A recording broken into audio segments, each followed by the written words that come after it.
Listen, Crimson. I don't want to hear it. I don't want to hear it, Crimson, okay? I don't want to hear it. So insane of you. Literally so insane of you. Don't shake me. Hi, guys. Hello.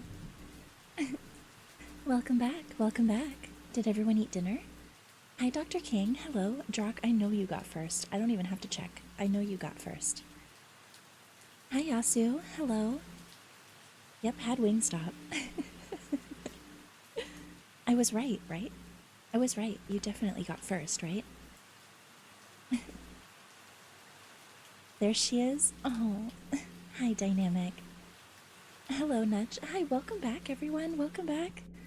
Not yet. I think I'll eat during the stream. You better. You better. Hi, pretty. Oh, Luke. You can't just come in here and call me pretty right out the gate. Gosh. My goodness. Where's Tomato been lately? He's in Japan. He's in Japan.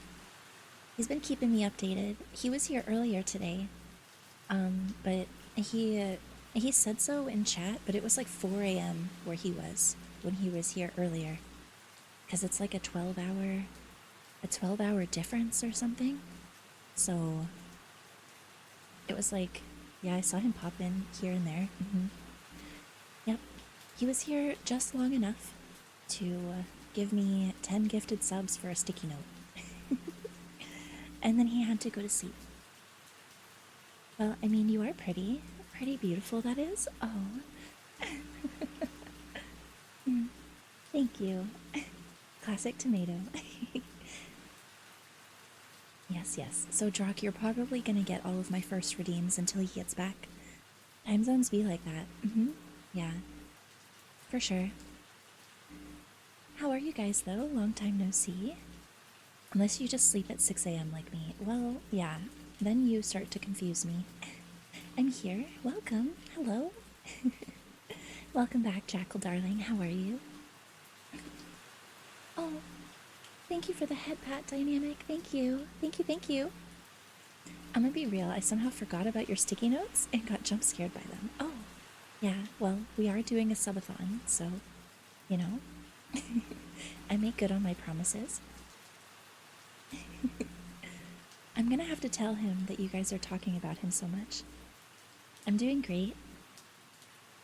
I had a wonderful day hanging out with my best friend, who I haven't seen in almost 5 months. Oh, King, that's so cool. That's so cool. I hope you had a great time. I mean, if you said you had a wonderful day, you must have, right? I'm so glad. Oh, that's wonderful. I love spending time with my best friend, so I feel you.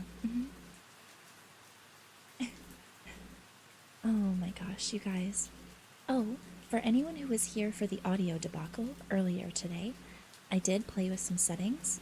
I messed with some things. I think it sounds much better now on my end, but it still might be a cable issue. So if you hear anything, no, you don't. Okay? Okay. Unban?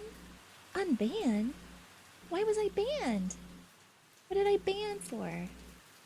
Yep, I got it handled otherwise. Okay, cool. Thank you. Thank you.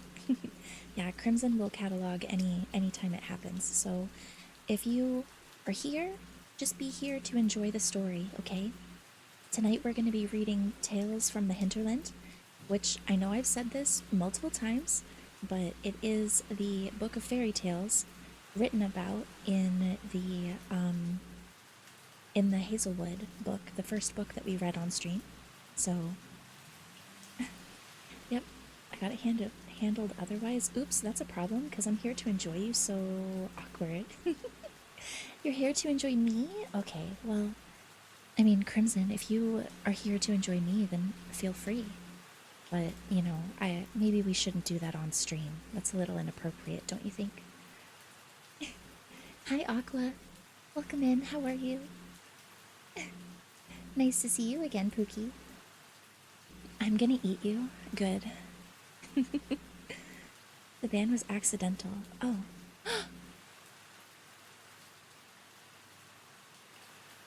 Fuji? Fuji, thank you for the 10 gifted. Oh my god. Thank you. I'm alright. Working on a different art, I think. Hell yeah. Okay, that's another sticky note. Okay, yeah. W Fuji, thank you so much. Damn. Damn. Alright. There's our favorite fruit ghost. Hi, Noah. Hello, how are you? W. Art. Fuck, it's okay. It's okay, Aqua. I knew exactly what you meant. I knew exactly what you meant. Fuji. Alright, Fuji. I'm gonna make you a sticky note for my model, and since we haven't started the book yet, I'll do it for you right now.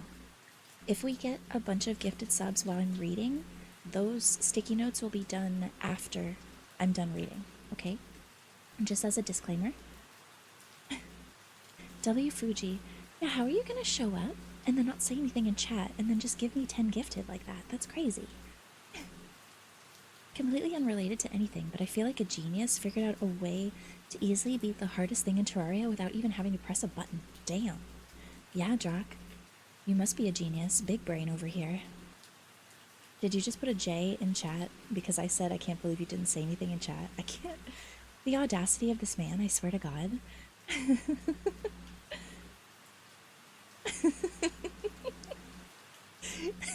The audacity. Don't make me laugh so much in the ASMR tag, okay? I can't. I'm trying not to be loud right now. I'm trying not to be loud right now. Oh, you started a hype train. Fuji, look what you did.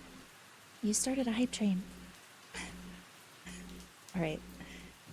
Fuji, will you please pick a spot on my model for your sticky note to go? While I make your sticky note? Doing pretty good. Went on a lovely date to a huge garden with my husband. Not buried, but basically. Hey, W. That sounds so much fun. I love gardens. Did it smell beautiful there? Streaking. 5-stream streak. Thank you, Aqua. Thank you so much. Okay. So let's make you a sticky note.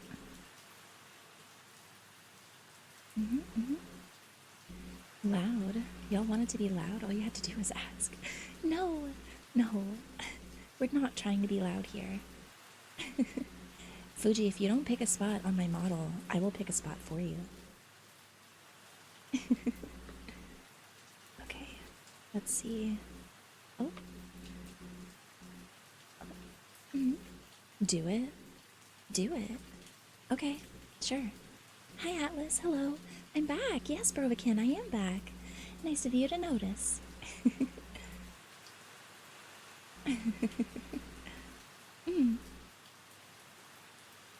Hi, Foxy. Hello.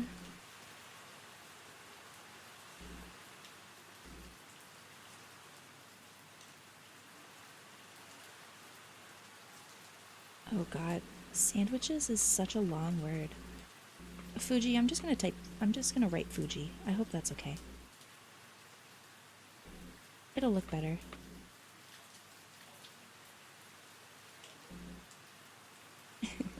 Here, I'll give you a... You want me to do Fuj? I can do that. I'll do that. Here.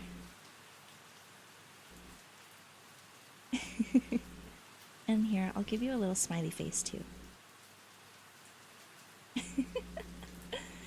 It smelled amazing. We're very happy to see each other. Aww. Very cute.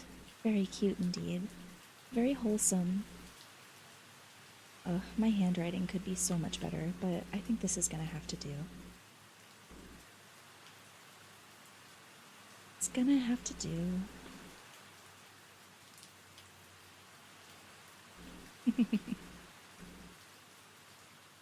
Okay. Oh! Another 10? Fuji! What are you doing? Oh my god. Thank you so much. What the fuck? What the fuck? You guys. Thank you, thank you. Fuji is so kind. Yes, for real. Thank you, thank you. And the J again. I'm gonna fucking get you. I'm gonna get you, okay? I hope you're ready. I hope you're ready. Insane. And just think 5 more until I can claim a free channel point redeem. Crazy comms? Oh my god. Okay. Export. Let me get this on my model so we can start reading, okay? You guys, I swear to God. Alright.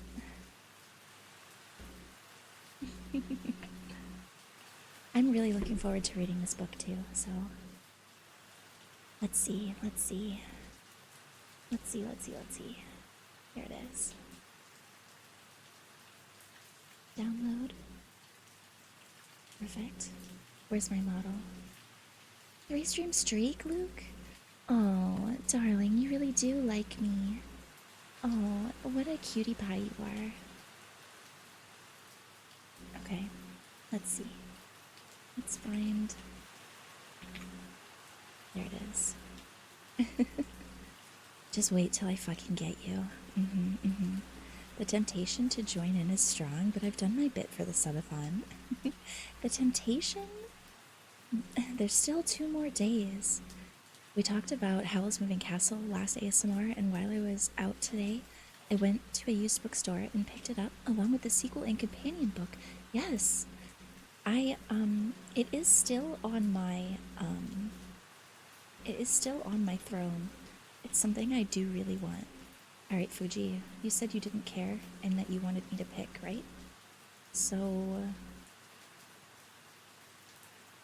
here, I'm gonna put you, I'll put you here. There we go. Okay. I can't wait until I hit the 20 stream streak. So many notes, I know. So many notes. Alright, guys.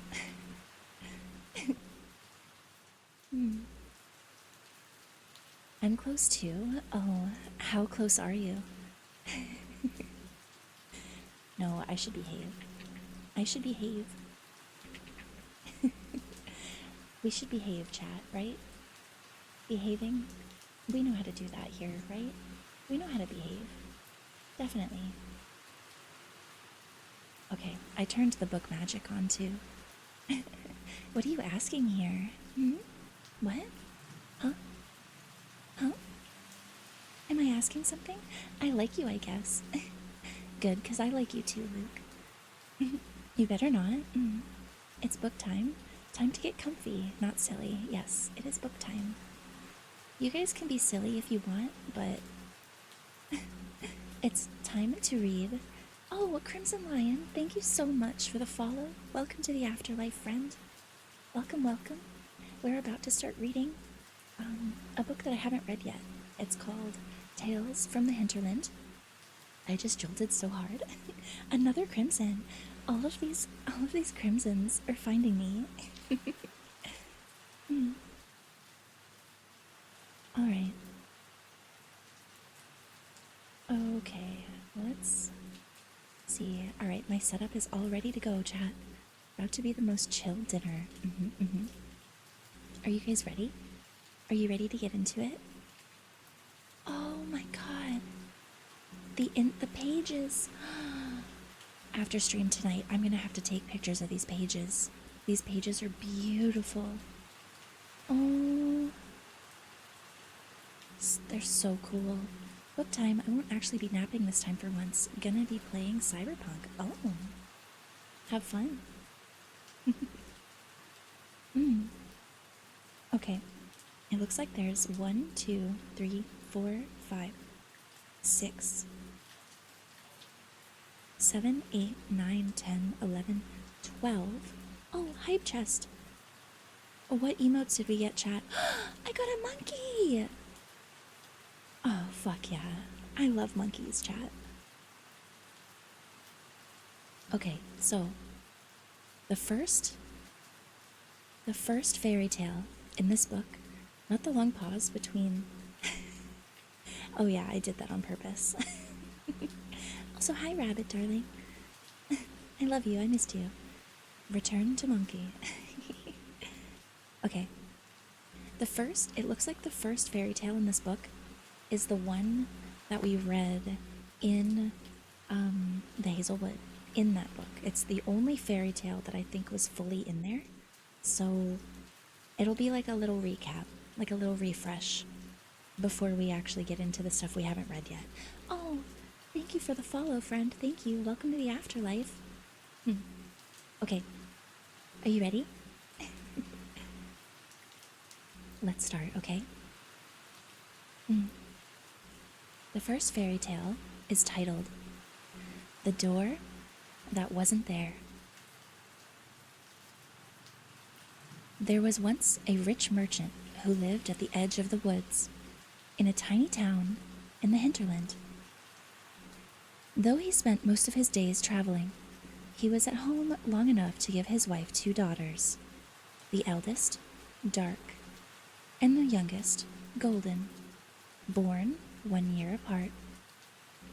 Their father was distant, and their mother was strange, often shutting herself up in her room for hours.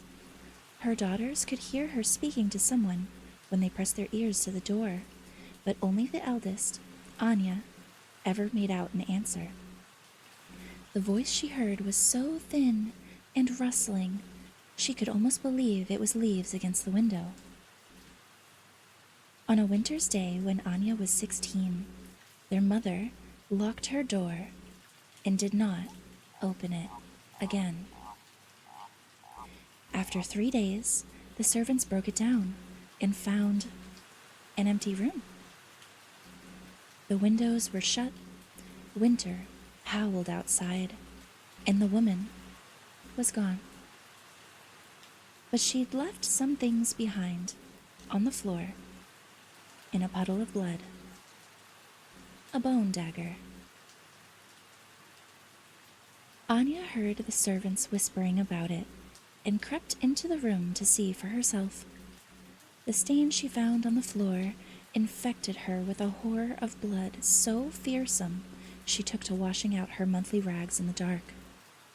The servants sent word to the girl's father that his wife was dead, or gone, or worse, and for a time heard no reply.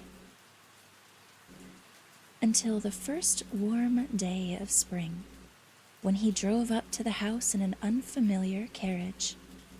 Inside it was the girl's new mother. In silken slippers, clinging to their father's arm, she stepped out onto the cobblestones. She was smaller than Anya, with a heap of pale hair and blue eyes that switched coldly from one stepdaughter to the next.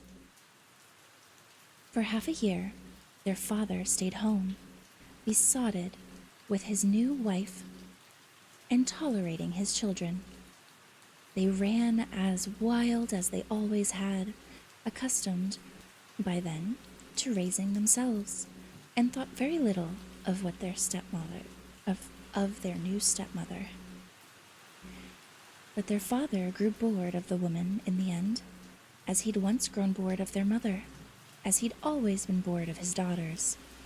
On that day, he kissed his new wife goodbye, nodded at his daughters, and was gone.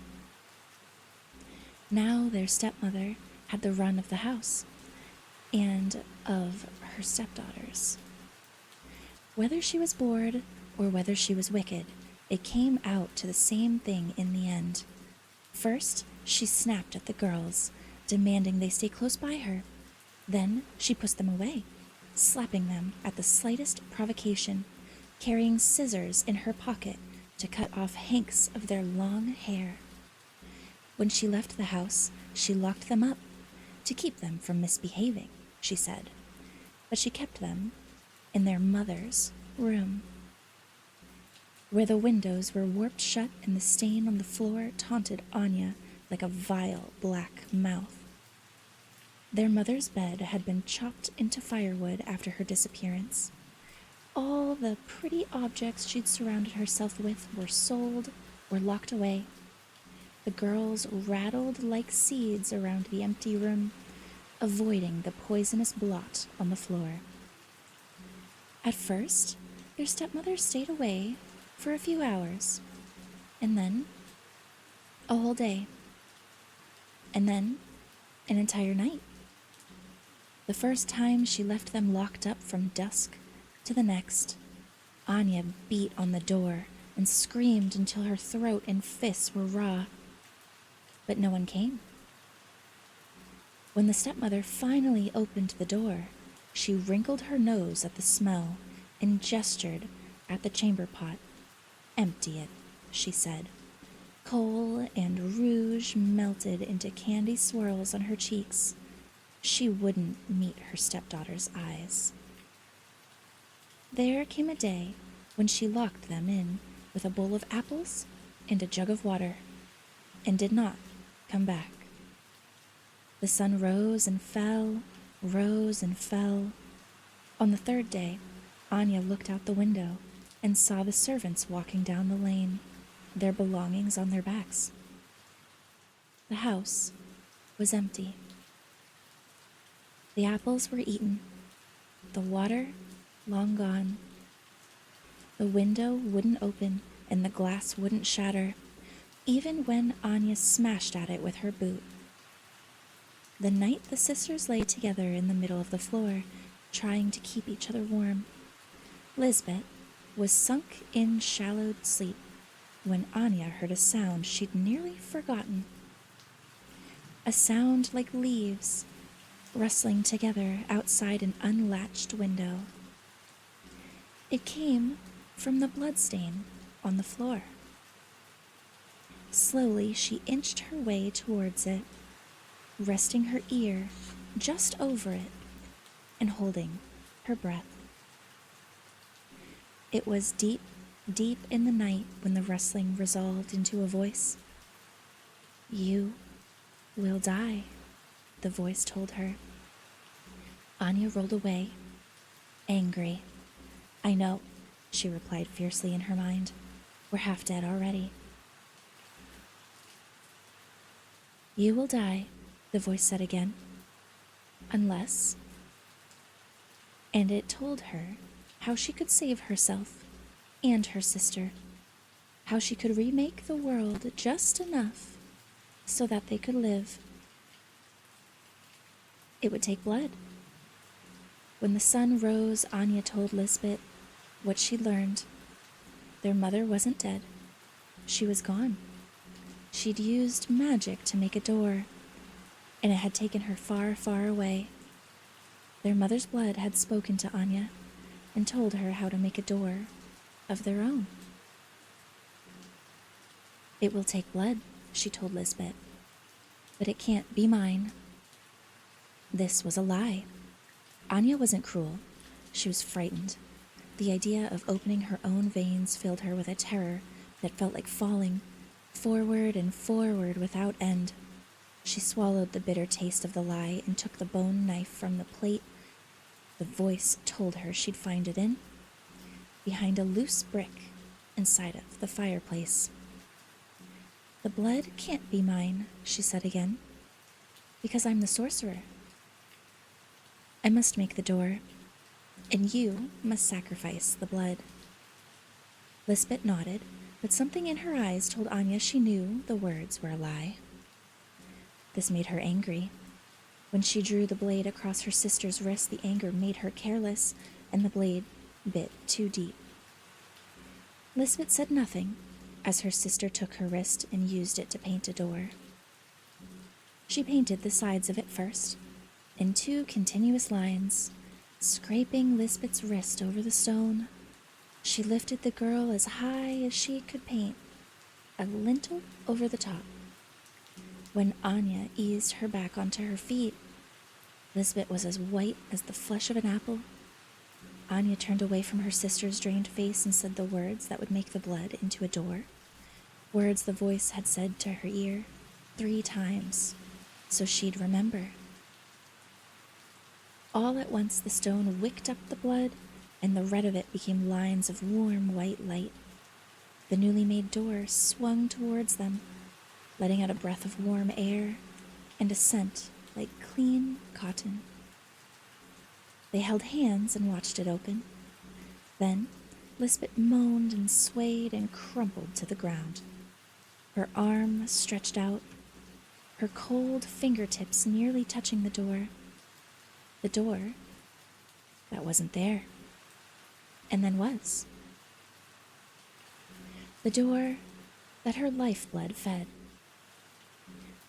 At the moment she let go of her last breath, the white light shuddered and went green. The green of infected wounds, of nightmares, of the rind of mold that crawled over week-old bread. The cotton scent turned dusty and stuck in Anya's throat. She threw herself against the door, but it was too late. It opened, inch by inch, yawning with dank air like the mouth of a cellar. Anya didn't think her mother could be behind that door, but she had nowhere else to go.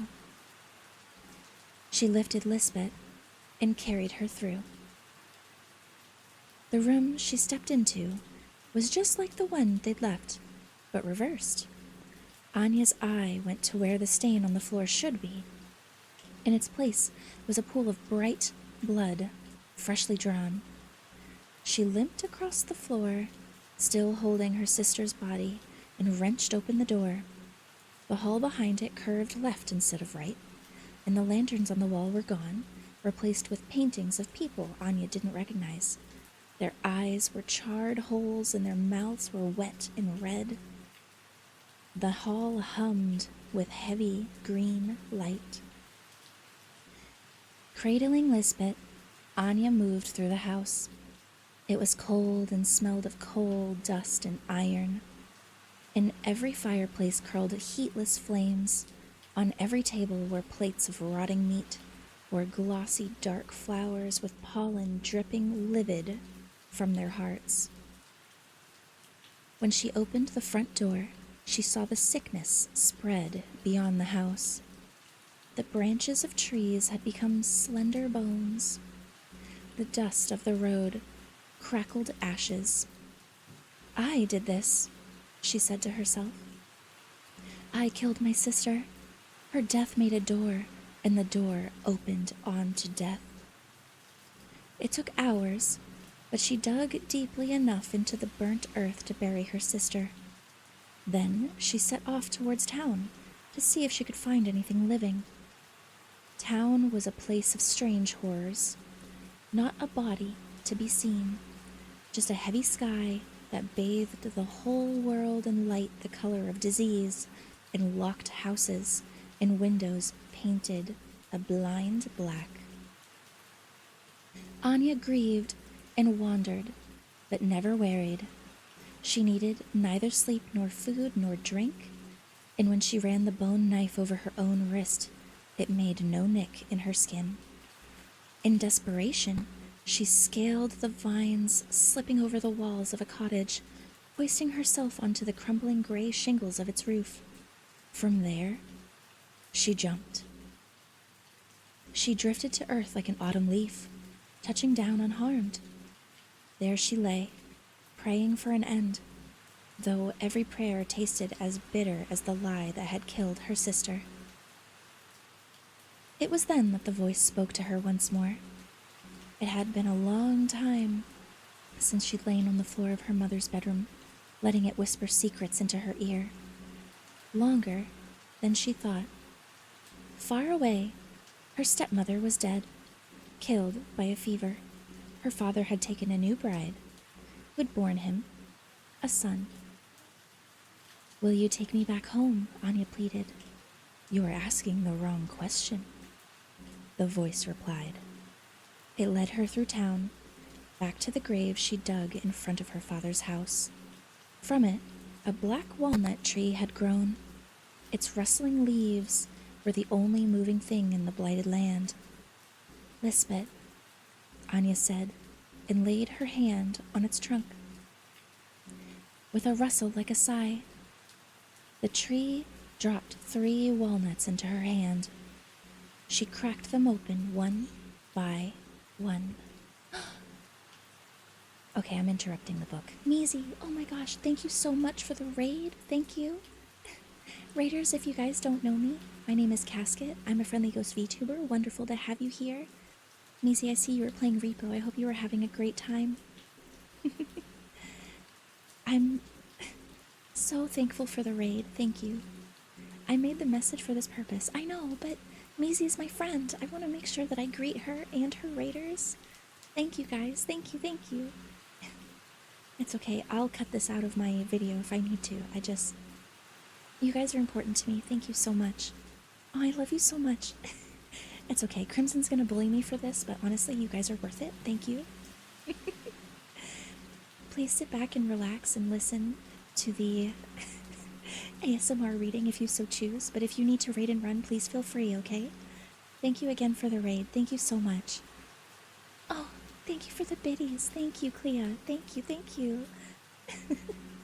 And thank you guys for all the follows again. Much appreciated. Okay. Okay. Let's get back to the reading, shall we? I wanted to bring my followers to you so they can get cozy. Aw. Well, we are definitely going to get cozy. Everyone grab a blankie and some water, okay?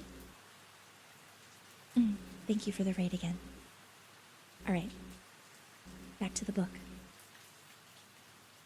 With a rustle like a sigh, the tree dropped 3 walnuts into her hand. She cracked them open, one by one.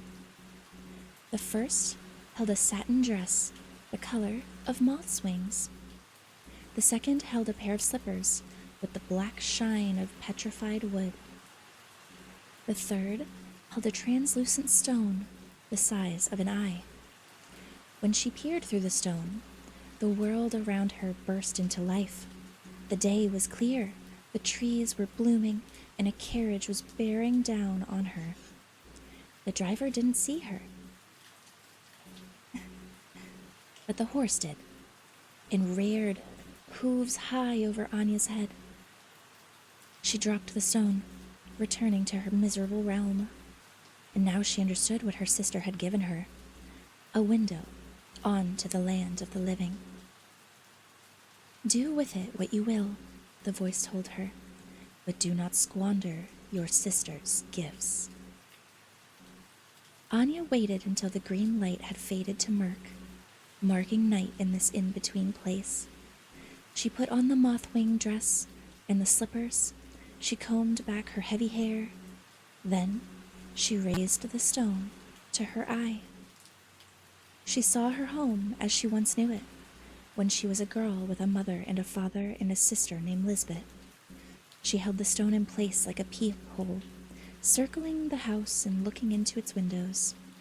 In one candlelit room, she saw a beautiful woman playing the piano, her father drinking a glass of sherry, his hair lined with gray, and a boy, just older than her. He was tall and narrow, growing into manhood, but not yet there. Anya's father looked at him proudly, clapping a hand to his shoulder. The boy's gaze roved idly over the room and his mother at the piano, before landing on Anya. Frowning, he moved to the window. Anya shrank back as her father joined him. The boy pointed, but their father looked past her, shaking his head. Finally, he pulled the curtains closed. Anya waited in the garden, in her dress the color of will-o-wisps. When she lowered her arm, she stood in a place of rotting bowers and bone. When she raised the stone back to her eye, she could see the soft grass and the brief starlight of fireflies. She could see the boy walking towards her, his step tentative, but his face was eager. "You may ask me one question," she told him, "but it has to be the right one." "Who are you?" he asked. Anya said nothing. Why can't they see you? He pleaded. She stayed silent. You are very beautiful, he whispered, reaching out to touch her. Why do you hold your hand so high? Anya smiled at him, the way she'd once seen her stepmother smile at her father. She let him bend close to her, closer, before dropping her arm and returning to the dead garden. It took her father's son many nighttime meetings to ask the right question. By then his eyes were hollow with sleeplessness, and he looked at her with a love like hunger. How can I get you to stay? He asked at last. She smiled and put her mouth to his ear. She told him how they could be together, how he could remake the world just enough so she could stand beside him. It would take blood. She taught him the words to say, repeating them 3 times so he would remember. She pressed her bone knife into his hand, and she watched as he slid his bleeding wrist over the wall of her father's house, using it to paint a door. He swayed as he spoke the words, his face a mirror of their father's, going pale. The blood turned into a door that glowed with wicked green light at the seams. Anya dropped the stone from her eye as it swung open. The boy disappeared, and the light turned into the warm golden lamplight of home.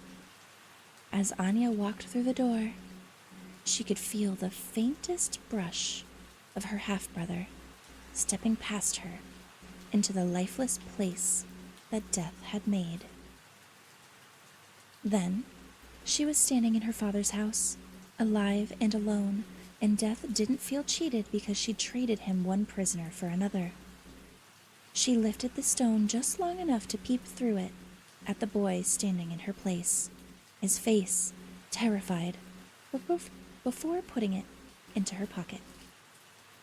She went to the kitchen and ate spoonfuls of honey, wolfed up fistfuls of meat, let wine run down her chin, and then she climbed the stairs to her father's bedroom, where he lay sleeping next to his wife.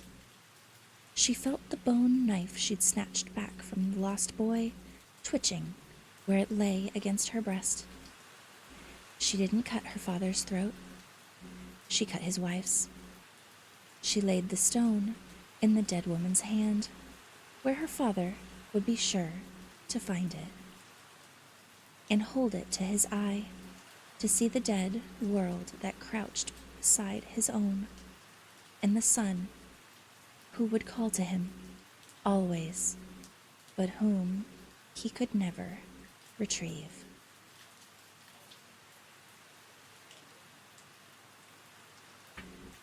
And that's the end of the first fairy tale. Pretty dark, pretty dark. I can tell that there were some differences from the version that we read last time to the version that's in this book here. There are some small details that were not in the book before. Well, Casket, what do you think?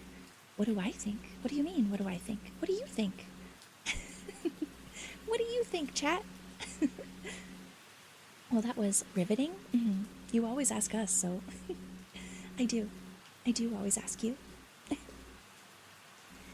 I'm flipping the script on you. Well, I think I like it.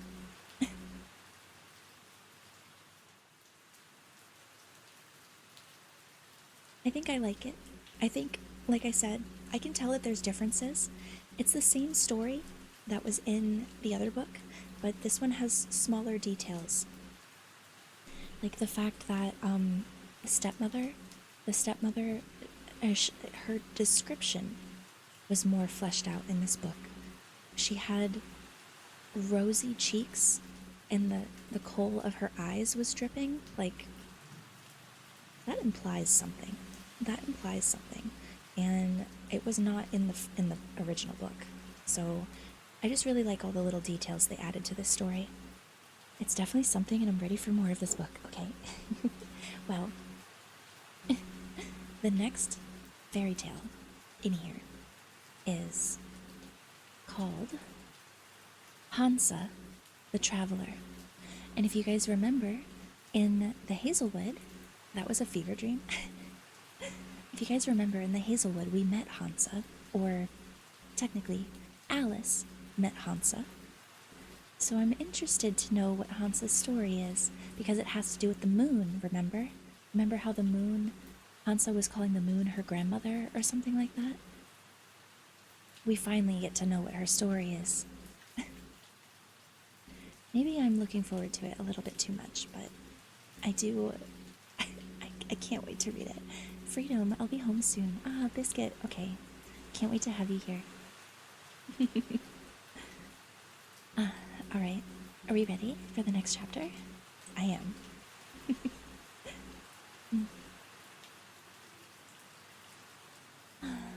Actually, before I get started, I'm gonna hydrate really quick. Don't explode, Crimson. I'm starting to catch on to the explosion means you want me to hurry up. Aw, Luke, you're so fucking cute. So fucking cute. Thank you for the hydrate.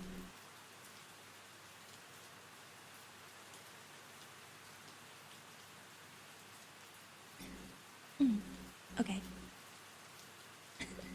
Alright, guys, alright. I'm drinking as fast as I can. My god. Okay. Okay.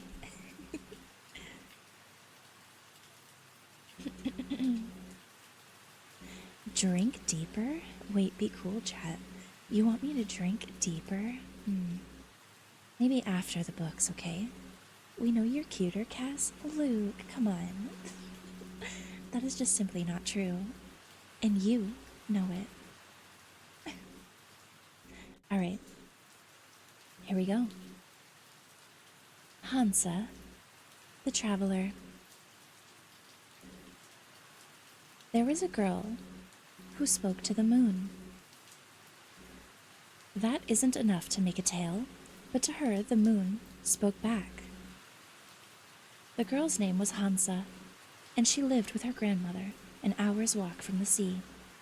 Her father was a ship's captain who came home every year or so, filled their cottage for a time with his tales and laughter, grew restless, and then slipped away again. When he was home, he took Hansa walking through the raggedy town that grew up around the harbor. From the port, she watched the waters smooth into glass and pearl into lace and worry itself into great waves beyond the cove. There were things to see on shore, too. A witch who made good luck charms out of the hair of drowned men.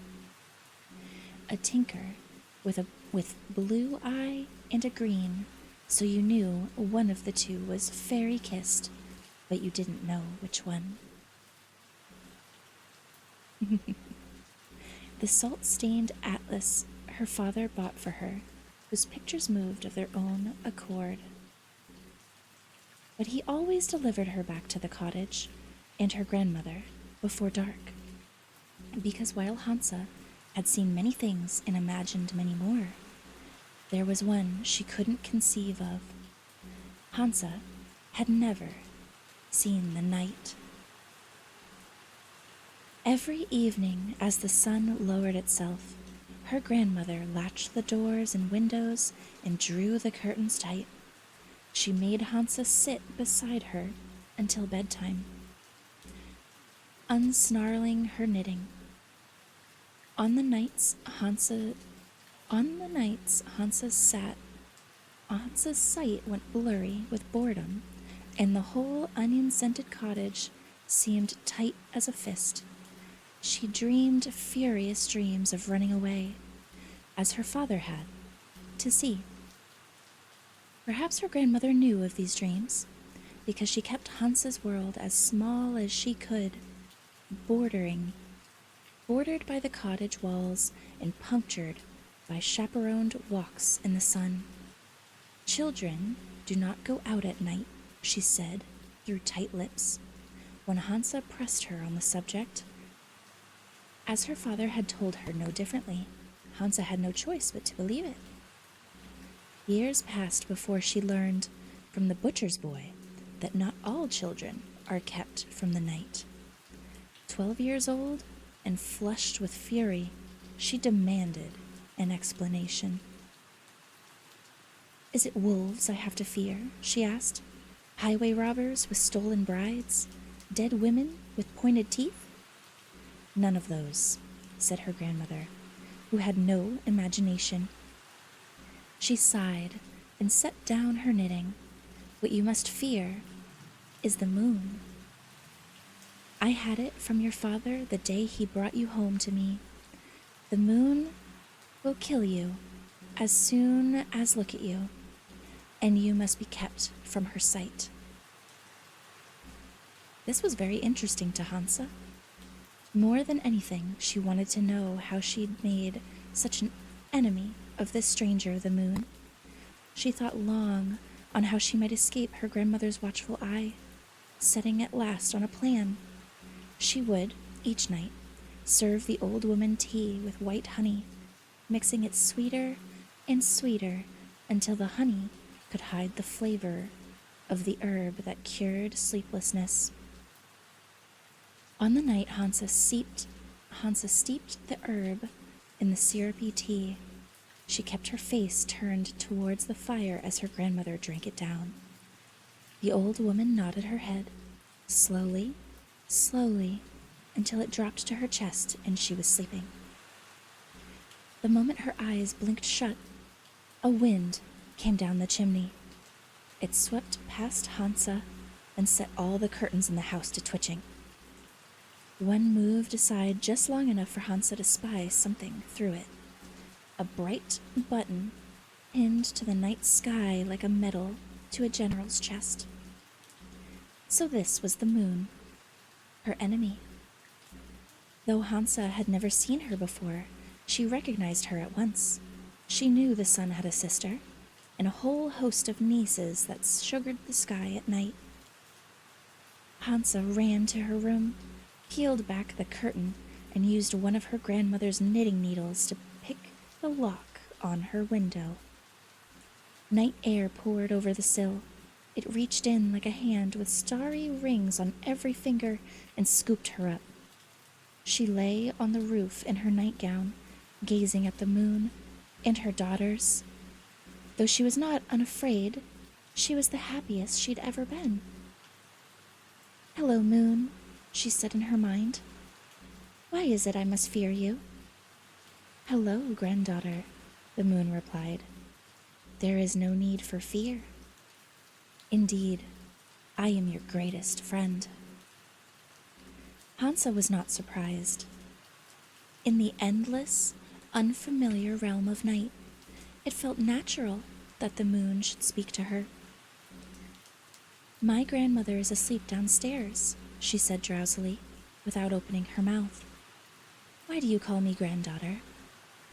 Your father's mother sleeps inside, said the moon, but I am the mother of your mother, and now is not my time to rest.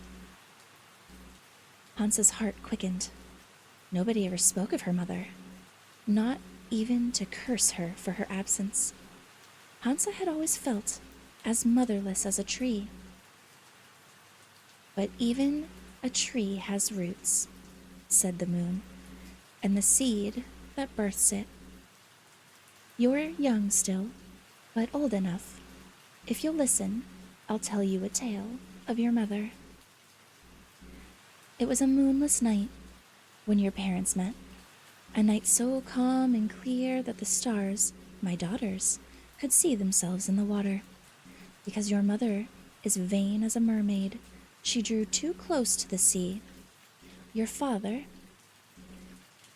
was looking into the water when he saw her face reflected over his shoulder.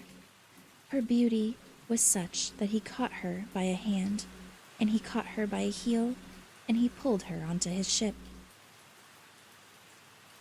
If I had been close, I would have stunned him with my light and sent him to the sea wolves.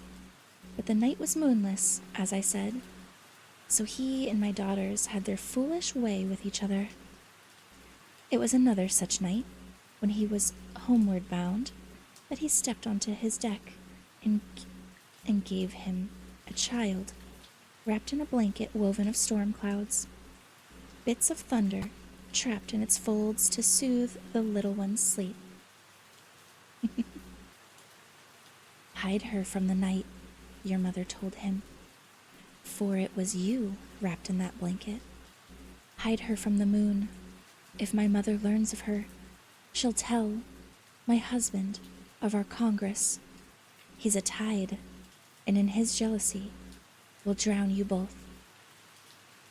Stars do not make such good parents, nor do they make good wives, but your mother was trying to protect you, and sailors make their living on the tides, so your father was too fearful of their betrayal to risk your ever being seen. Foolish daughter, foolish man. I would not more give up a baby to a jealous tide than rise in the morning. But stars cannot keep a secret, and I learned of you soon enough. Long have I watched for you. Long have I waited to tell you this tale. Now, the moon said, now that you're grown and able, I must ask something of you. Am I grown? Hansa asked. Her mind's mirror was silvered over with storm clouds and sea voyages and tides. You're grown enough. Now I'll tell you of the night another star, silliest of my daughters, told your mother's husband of her indiscretion. His rage roiled the seabed. It lifted shipwrecks and their ghosts and sent them sailing. It tilted the pan of the sky. The jealous tide dragged your mother from her constellation and took her to the rim of the world. She lives there still, his captive. I do not know the form of her imprisonment, for even the moon cannot see what lies at the rim of the world. Will you go to her? Will you set her free? The sea, Hansa thought. The way to the world's rim lies by a sea. She thought of the broken glitter the sea made of the sun's light, and imagined what it might do with the coolness of the moon. It would perhaps make a road she could walk upon. Not quite, the moon said, sounding amused. You'll go by ship. She tilted her head over the girl and cried 3 tears. They shone in her lap like hard white eyes as the moon gave her instructions. Pack what you must and go to the harbor. Ignore the first merchant who approaches you. Bow to the second. To the third, offer one of my tears in exchange for whatever they'll give you. Find a ship with a maiden's name and trade a second tear for passage. Then the moon gave her a cold kiss. All the night Hansa slept with her window open, in a pool of her grandmother's light. When she woke between moonset and sunrise, 3 tears lay in her hand, and the moon's instructions were fresh in her head. She rose and packed her cloak, a loaf of bread, 2 books, and the moon's 3 tears. She crept past her father's mother, still asleep, before the cold hearth, and slipped out into the day. When she reached the harbor, the first merchant to approach her was a man in shabby clothes, selling all the manner of charms.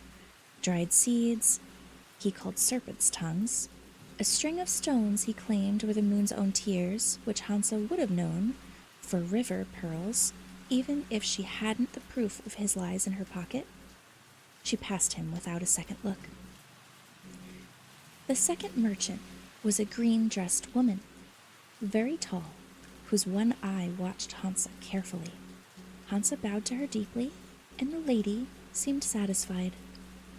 The third merchant was a girl of about 15, who informed Hansa cheerfully that her mother had a taste for drink and for sailors, and all they had to live on was what the girl could take from the men's pockets while they were sleeping. When she saw what Hansa had to trade, a brilliant white tear the size of an acorn, chased with all the colors of the sunset and the sea, she snatched it up. "That's my fortune made," she said, and in exchange gave Hansa a compass, a water skin, and boots to trade for her flimsy shoes. "May the boots never waterlog," the merchant girl said. "May the water skin never empty, and may the compass never lead you astray." Now, Hansa set out to look for a ship with a maiden's name. She saw the Lockjoy, the Green Gage, the Ondine, and the Azores. When she spied the Lady Catherine, she approached. Its captain was a woman with a shaved head, a crew of tattooed sailors, and a narrow look for Hansa when she traded the second of her moon's tears for passage. "It's worth my entire ship," she said, and took it. The tear bought Hansa a bed below decks, and then right to sit in the rigging. She loved her life at sea. The crew's sun-lined faces remind her of her father's, and the briny air of the scent of his coat, and the movement of the ship of her dreams she'd had, in the airless rooms of her grandmother's cottage. Every night she crept from bed to lie beneath the open sky and the dancing forms of all of her mother's sisters and speak to the moon. "Hello, grandmother." The moon told Hansa of the winds and the tides and the arrogant sun, who spent his nights in a fiery country unreachable by land or sea. She told her of the rare white flowers that grew on her own hills and valleys, and of all their magical properties. Hansa wanted to pick those flowers. She wanted to wade in the moon's wide rivers and set sail to every unmapped island. "So you will," said the moon. "My granddaughter was not made to have dirt beneath her feet." But even the moon's protection was limited. She was sleeping the afternoon a storm came of a cloudless sky. Beneath the sun's hot eye, the water rose, the sea whipping itself into waves that spun the ship like a toy. The captain shouted into the squall, sending her sailors scattering over the deck. Hansa found herself trapped in the crow's nest at the ship's tilted bow, so perilously close to the water she knew it must touch, and all of them drowned. She held on tight, looked into the frothing sea. Out of the murderous chop rose a face with a boiling white brow, eyes like whelks, and a mouth as wide as a whale's. "Star's daughter," the face boomed. "I am the tide who keeps watch over the waters when the moon is young. What foolish errand has sent you to die at sea?" "Are you my mother's husband?" she shouted. Her words nearly lost the waters beneath the waters crashing. "I am his youngest brother," the tide replied, each word a ship's horn blast. "Then you're very near my uncle," she said, squinting against the spray. "Will you help me? Out of family feeling, I seek my mother at the rim of the world." The tide paused before giving a laugh that spun the ship a full turn, nearly flinging Hansa from her perch. "I have no heart in which family feeling might reside. Nonetheless, I'll give you some advice. My brother keeps his secrets, and I don't know how to reach the world's edge. But our other brother might. He keeps sea wolves to serve him, and they swim farther and faster than any other creature. Seek him out. If he doesn't kill you, he just might help you." His black and white face fell apart into foam, and the sea settled like a cat beneath a hand. Soon it was smooth and watered silk. Hansa descended the mast into a crowd of hard-lipped sailors. They hadn't seen the tide's face or heard their conversation. What they'd witnessed was a girl holding tight to the mast in an impossible storm, leaning over the sea to preach calmness until it listened. They should have been grateful, perhaps. But Hansa was a captain's daughter and knew they wouldn't be. No one is more superstitious than a sailor at sea. She was very nearly unsurprised when, late that night, 4 rough hands dragged her from her bunk and up to the deck. "Grandmother!" she cried, but the sailors were too quick. Hansa slept in her boots and was still trying to kick them off when she was thrown over the side of the ship. Compass, she thought as she fell, naming the things she had on her person: boots, water skin, the moon's last tear. She slipped it into her mouth for safekeeping, just as she hit the surface of the sea. The water was mercury bright, with moonlight above and all sharp teeth below, and the shock of it made her swallow the tear. "Grandmother!" she screamed in her mind, fighting her way to the surface. "Patience, granddaughter," said the moon. "This is all part of the tale." Her light fell on the sea, and on the ship that was already too far to swim to, and on the 4 water-black heads that bobbed up around Hansa. Mermaids. Their skin was gray, their hair painted colorless against the night. The nearest sliced Hansa's leg with a twitch of her serrated tail.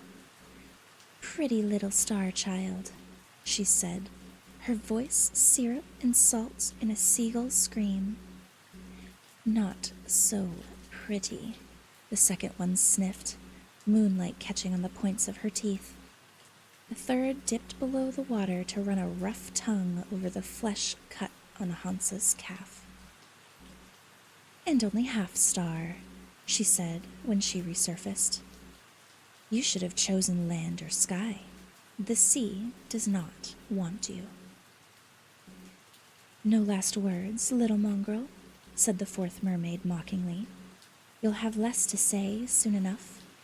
Now," she cried out and dove. The rest dove with her, each tugging Hansa by a hand or a foot. But the girl had stayed quiet for a reason. The tears she'd swallowed had melted on her tongue like jellied blood, tasting of sea wind and oysters and ice.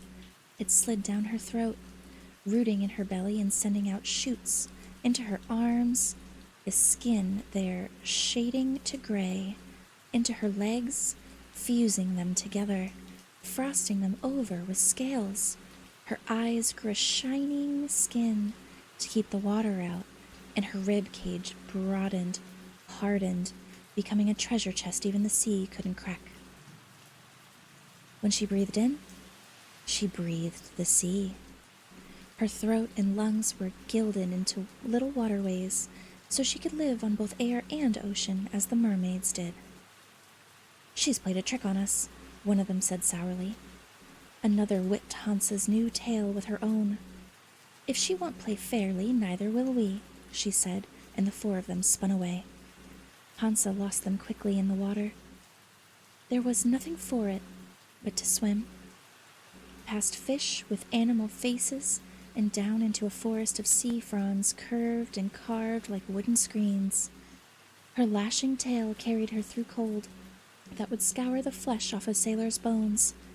But Hansa was no sailor. All night she wound through the grasping sea forest on and on until the sun rose and turned the water pale. By its light she found a clearing where a roofless coral palace grew up from the sand. She swam through its mosaicked halls to a receiving room where sat a throne made of the mass of drowned ships, lashed together with sea wrecks. On it drifted a man the size of a giant, with black skin and sea-green hair. He watched her approach with interested eyes. Stars don't live long beneath the water, and little girls, even more briefly, he said. Yet you're alive. How interesting. Hansa could feel the sea respond to his voice, how even his fishtail drifted in time to it. Who are you? She asked. I am the tide, who keeps watch over the sea when the moon reaches her middle age. And you are the moon's granddaughter. What would you have of me? My mother's freedom. Your brother holds her captive at the rim of the world. I make it a point never to step between husbands and their wives. However, he leaned in, and the sea did too. My older brother has grown altogether too powerful.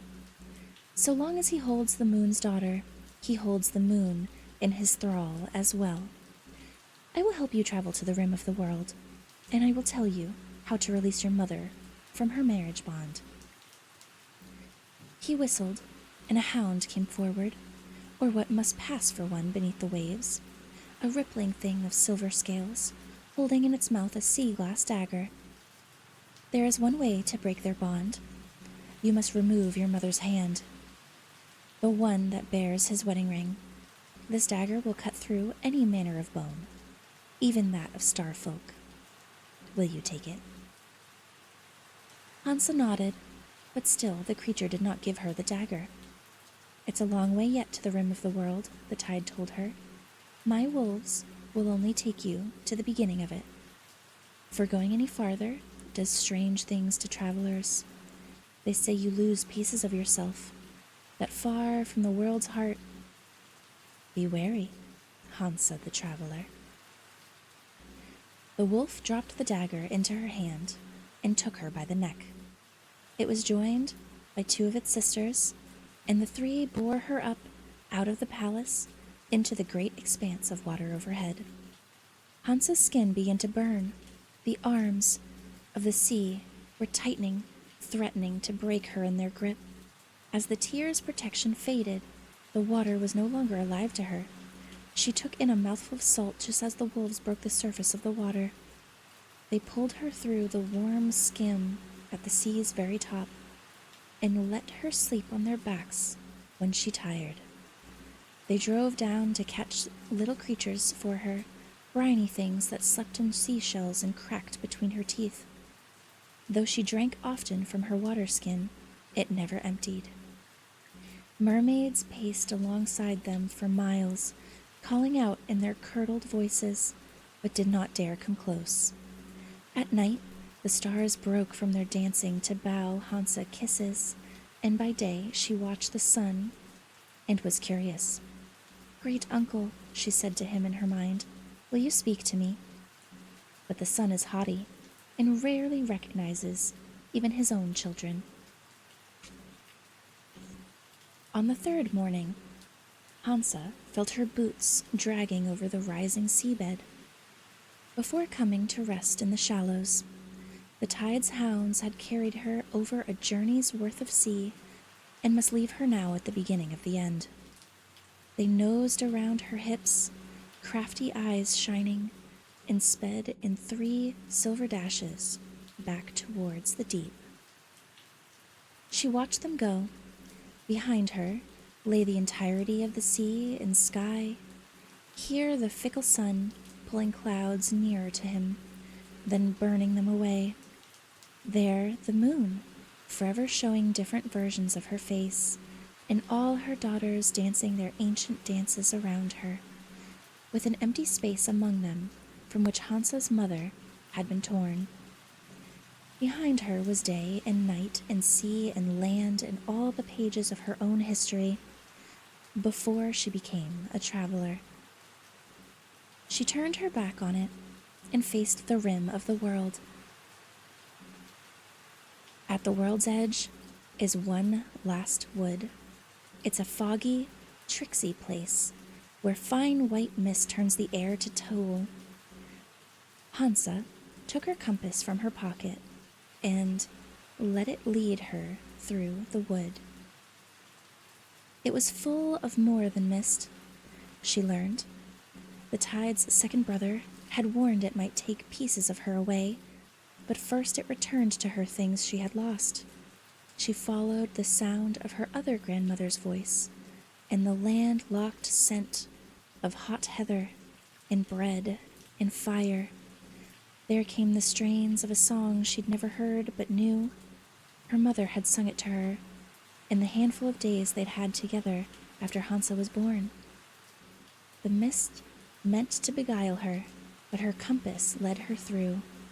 At last she reached the end of the last wood and stepped onto the rim of the world.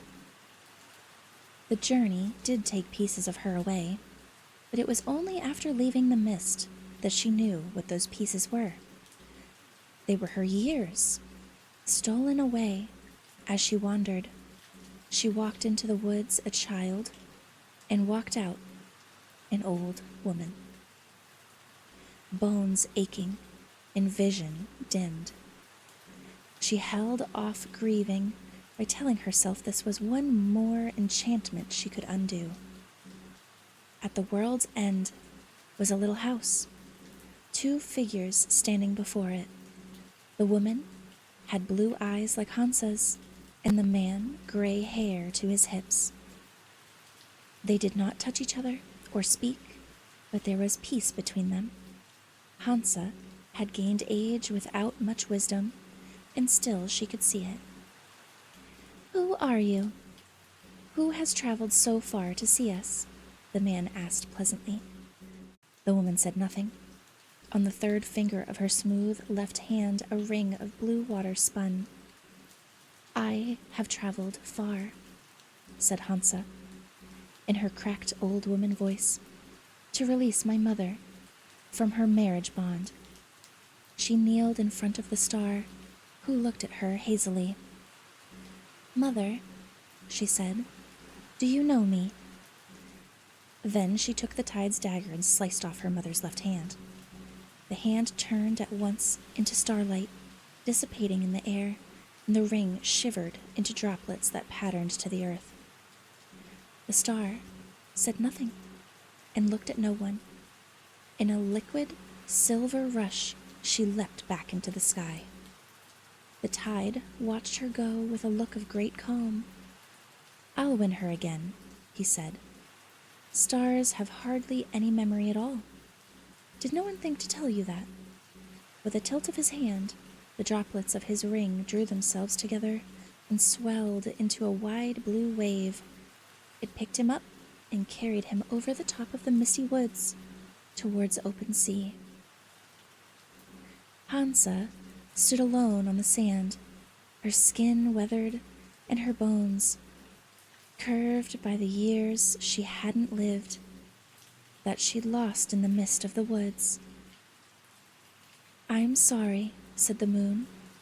She said it from very far away, but Hansa heard her all the same.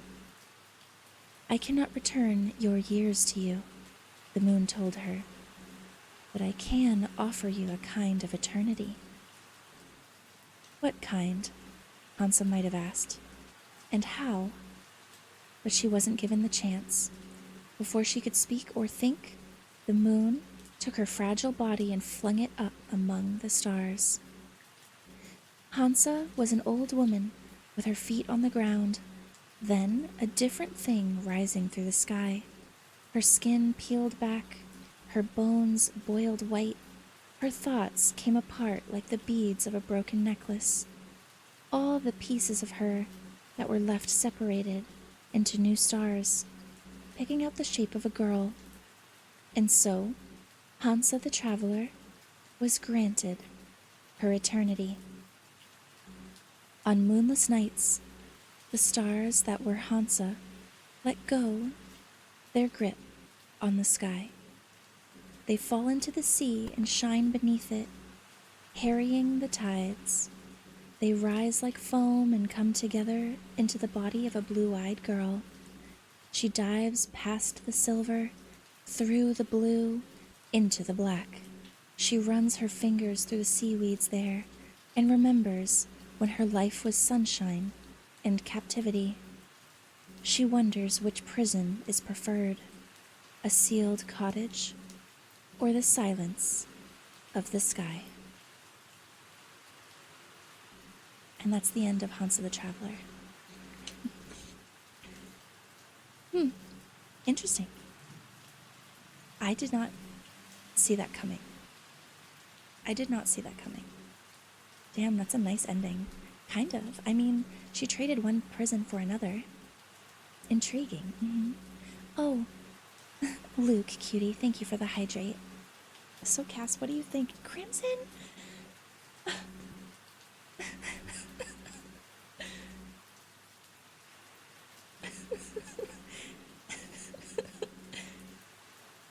Yeah, I liked that last line.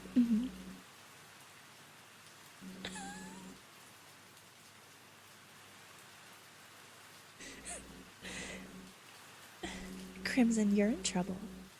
Crimson, you're in trouble. I'm sorry. Are you the streamer? Yeah, Cass, what did you think? I can't believe you. I can't believe you. Let me do this fucking hydrate.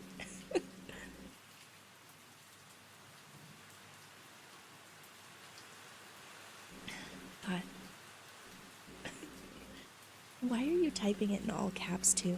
I don't yell it. I just want to make sure you get some water after reading a lot. Oh. See, that is certified cutie behavior, if I do say so myself. Also, hi Pico, nice to see you. Cuz? I see. What do I need to trade for the prison of Casket's thighs? Soul? Well, I already have your soul, so... Forgot about food, too locked in. I knew you would. I knew you would. Well, Cass, what do you think? God damn it, it's like two...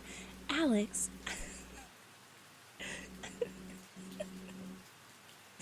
Chat, my mods are bullying me. Chat. I can't believe you guys. Alex understood the assignment. Oh my god. Look, you did this to us so many times. What do you mean? I ask these questions to get you guys to engage. I want to know what you guys think about the book. I'll tell you what I think. I was going to tell you what I thought anyway, but now you're asking me, and now I feel like I have to, like, not. Get engaged with us, Cass? Are you?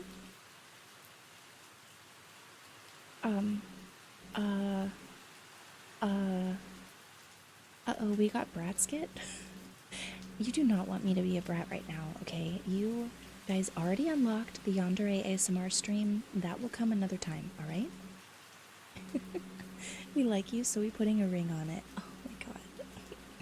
I'm gonna do a posture check too. I just feel like I need it. Oh my god. Okay, so my thoughts on the story were that it was very good, and that I did not see that coming, especially since we met Hansa before. Next fairy tale. Oh, thank you for the stretch as well. Everyone imposter your check. You guys are so silly. Alright. I'm hydrated. I checked my posture. I stretched. So, it like Persona, you never see it coming. Oh my god. Everyone remember to not jork as you cannot unjork. Hey, I'm not gonna control your jorking, okay? You guys do whatever you need to do. Everyone exclamation point your dog.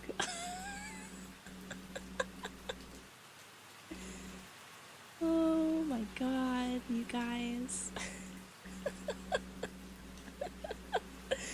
Everyone exclamation point your dog. Yep. Counterpoint, grab his dick and twist it. Oh my god. Okay. Alright, chat, let's lock in, alright? Let's lock in. We're here to read stories, okay? We're here to read stories. Stop shaking me! And your squirrel, too, while you're at it? Oh, my God. Okay. Okay. Okay. Do you guys want to know what the next story is? It's called The Clockwork Bride.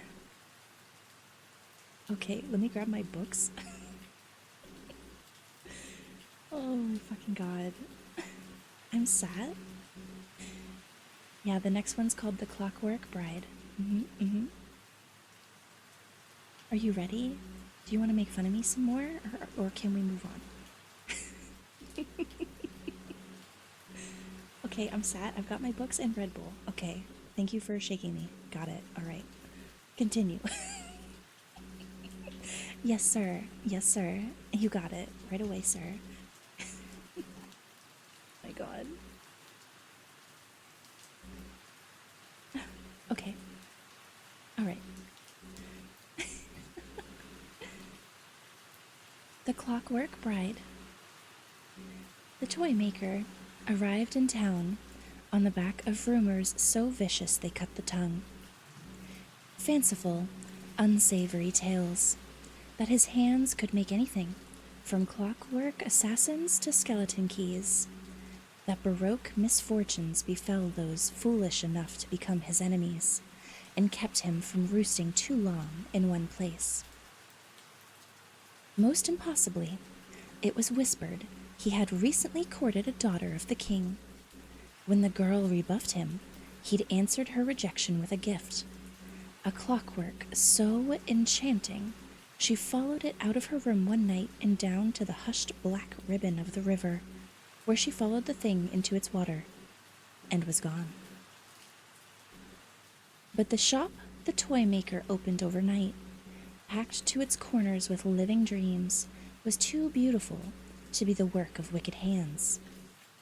Though it was odd, the townspeople admitted that no one could claim to have met the man himself. Behind his counter stood an aproned girl in a tidy braid, who smiled at the children and took their parents' coins. More than a few found themselves slowing as they walked by the shop, hoping for a glimpse of her face. Such a beauty wouldn't work for a monster. It was decided then they were lucky the toy maker had come, and over time the dark cloud of rumors that nipped at his heels was forgotten.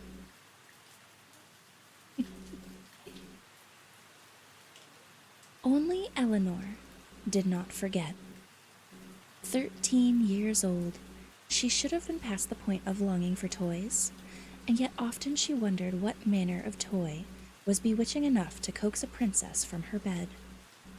A wee, prancing stallion, perhaps, with a foaming mane and flat metal teeth to pull the girl into the water.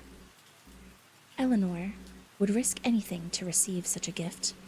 She would follow it anywhere.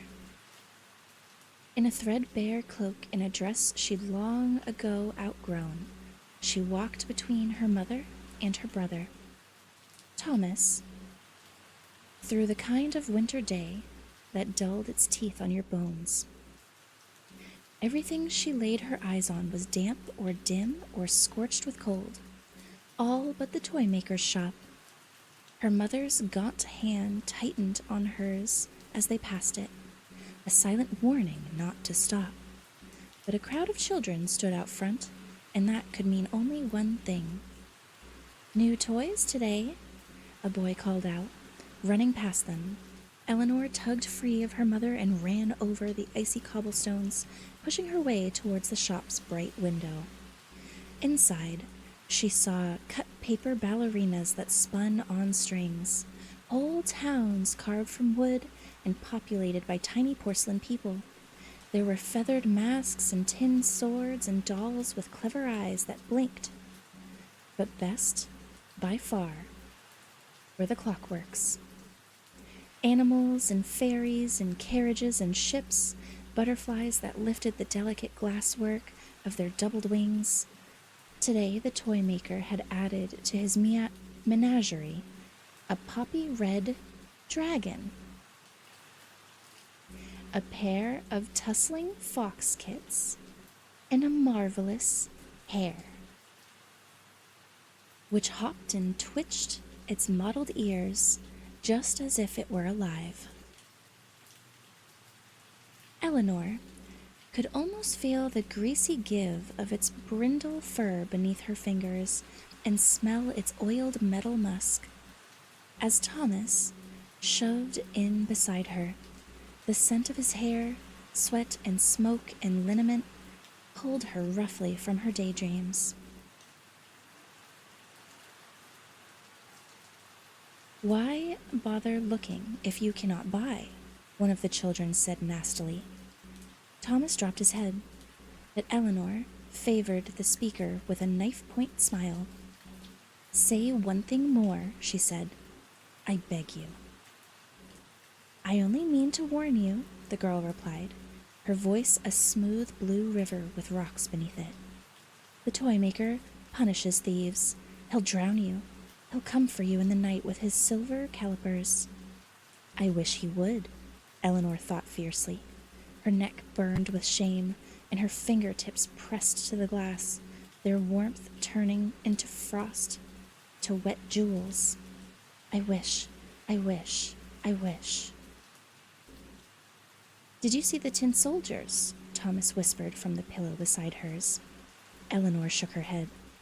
"Or the forest made of glass? The kites? You only looked at the dolls, didn't you?" She shook her head again. She didn't want to speak about the clockworks, their clever brass pieces and neat metal chests, the places you could see their machinery and the places you couldn't. So they seemed like magic. The way their ticking perfection made her mouth dry up and her stomach twist around the parts of her that always felt hungry. Thomas squeezed her wrist. "Do you hear that?" Eleanor shook her head a third time. She was tired of listening to her mother's weeping behind the curtain that shielded her bed. "Not that," he said. "That." She listened, and the sound repeated itself, a sound too small to be heard. Surely, but she heard it all the same. It was a clump and a thump, like a boot breaking through the crust that hardened over snow. She crawled from their bed to peer out the window and wondered if she was already dreaming. On the street below crouched the wonderful hare, the one she'd seen through the toy shop window. It had grown as big as a draft horse, and on its back sat a life-size tin soldier. Through the glass, Eleanor saw his hand beckoning, the moonlight catching on the blonde metal of his mustache. She sprang back, already reaching for her cloak. "What are you doing?" Thomas said. She paused in the act of pulling on a boot. "What are you doing? Get your coat on." "It's a trick," he said. "It must be."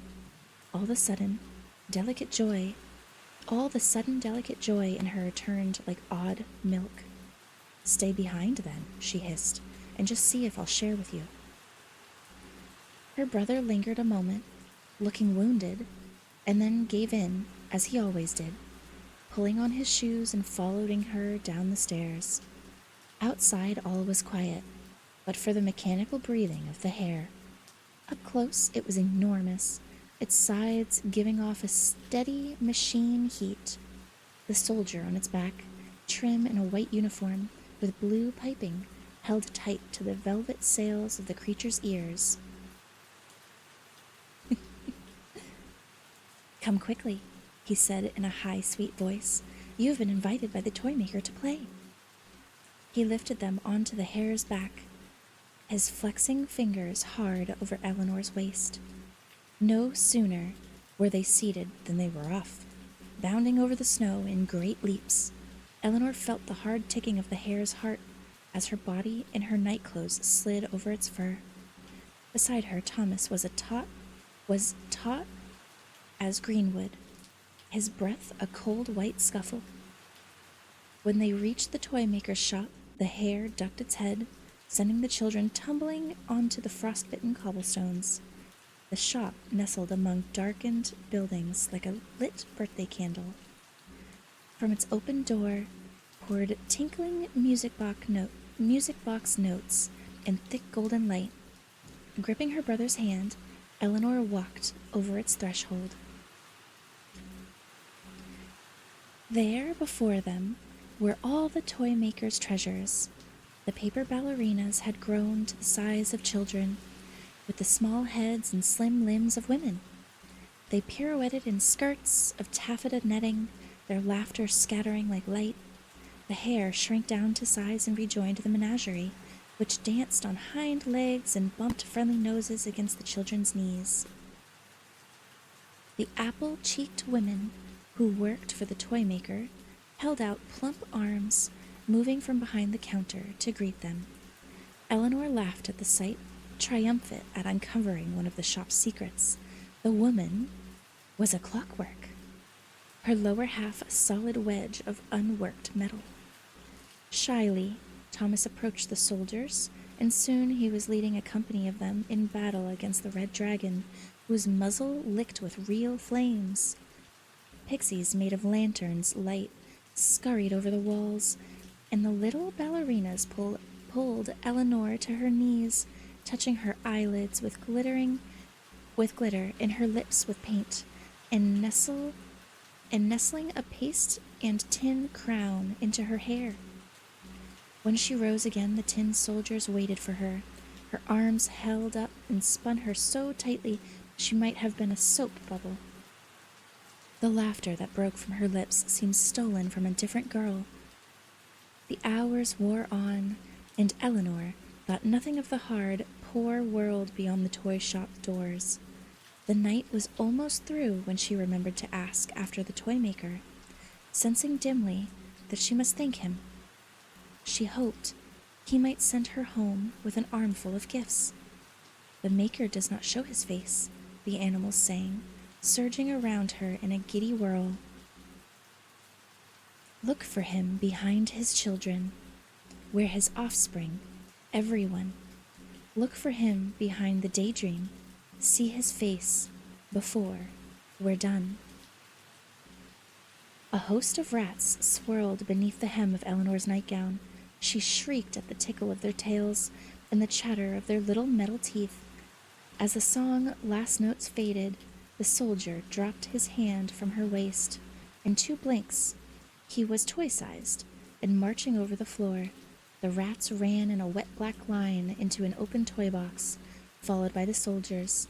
The ballerinas leapt skyward and caught hold of their strings, shrinking into flat paper figures with their arms outthrown.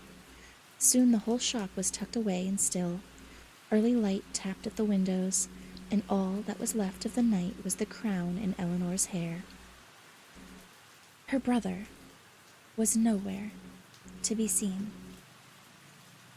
"Thomas," she whispered, and then she said it louder.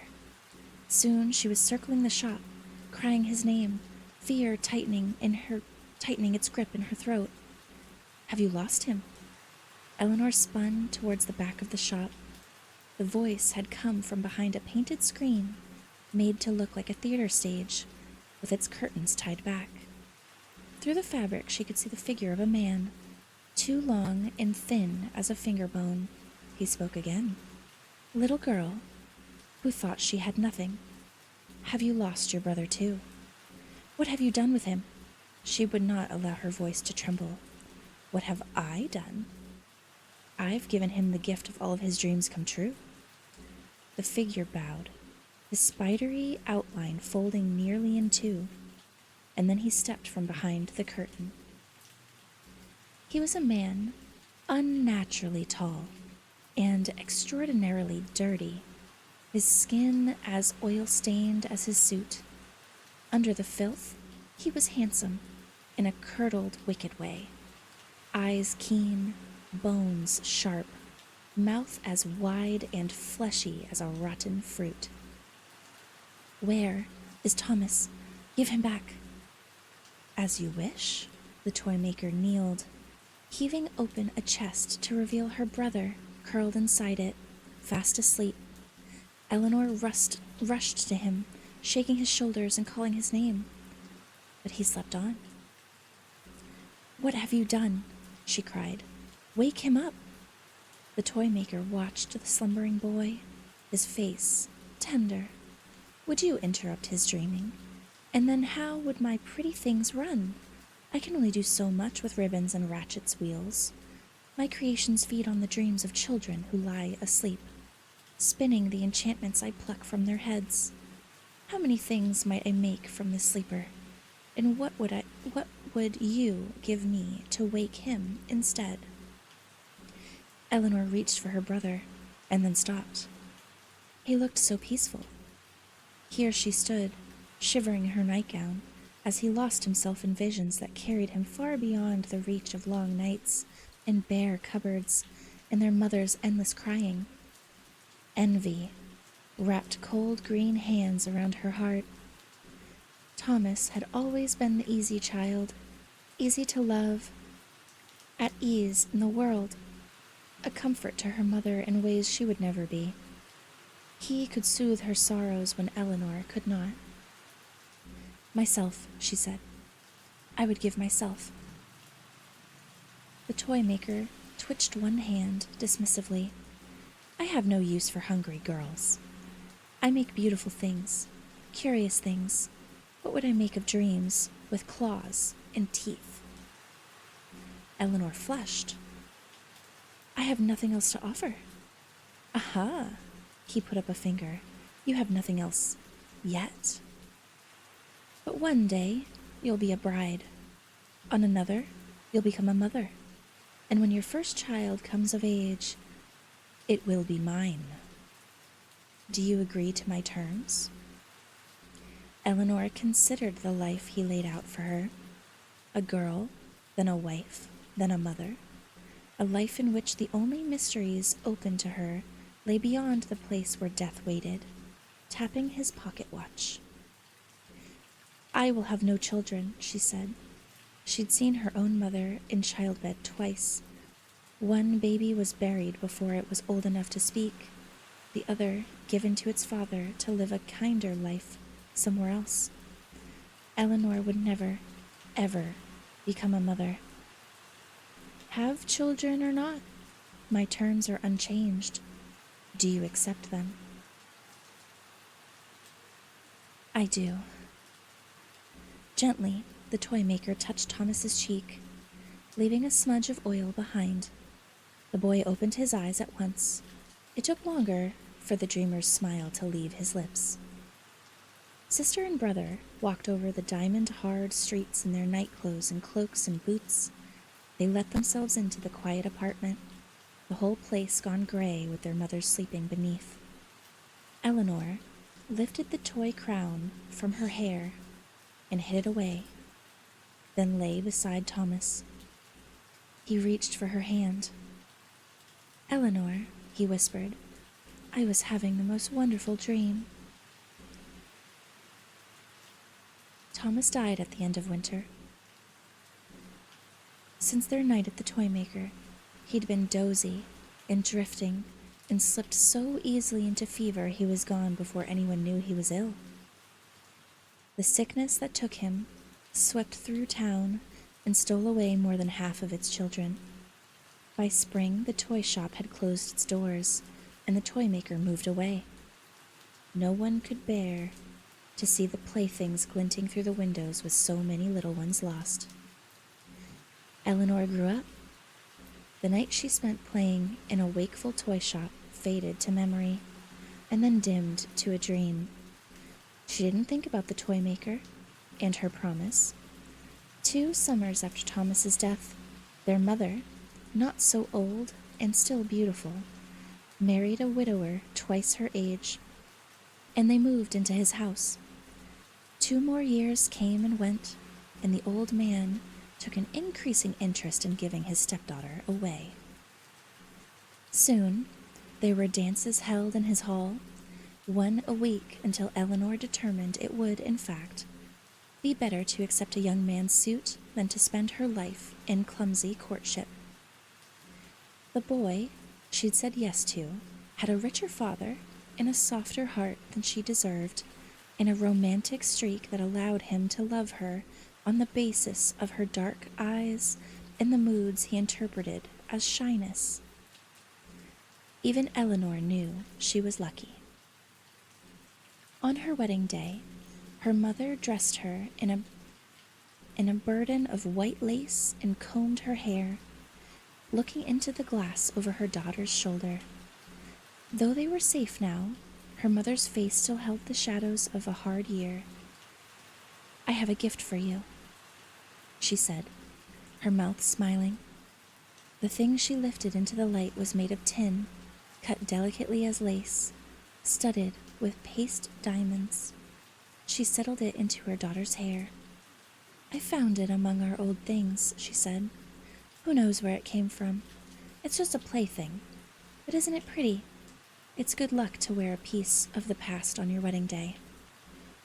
The crown's fine teeth dug into Eleanor's scalp as she gripped her indented hands and lifted to the judge who married them. Its false stones threw little lights against the walls of his chambers. When she closed her eyes, she saw a yellow-haired soldier in the warm, speckled back of a clockwork hair.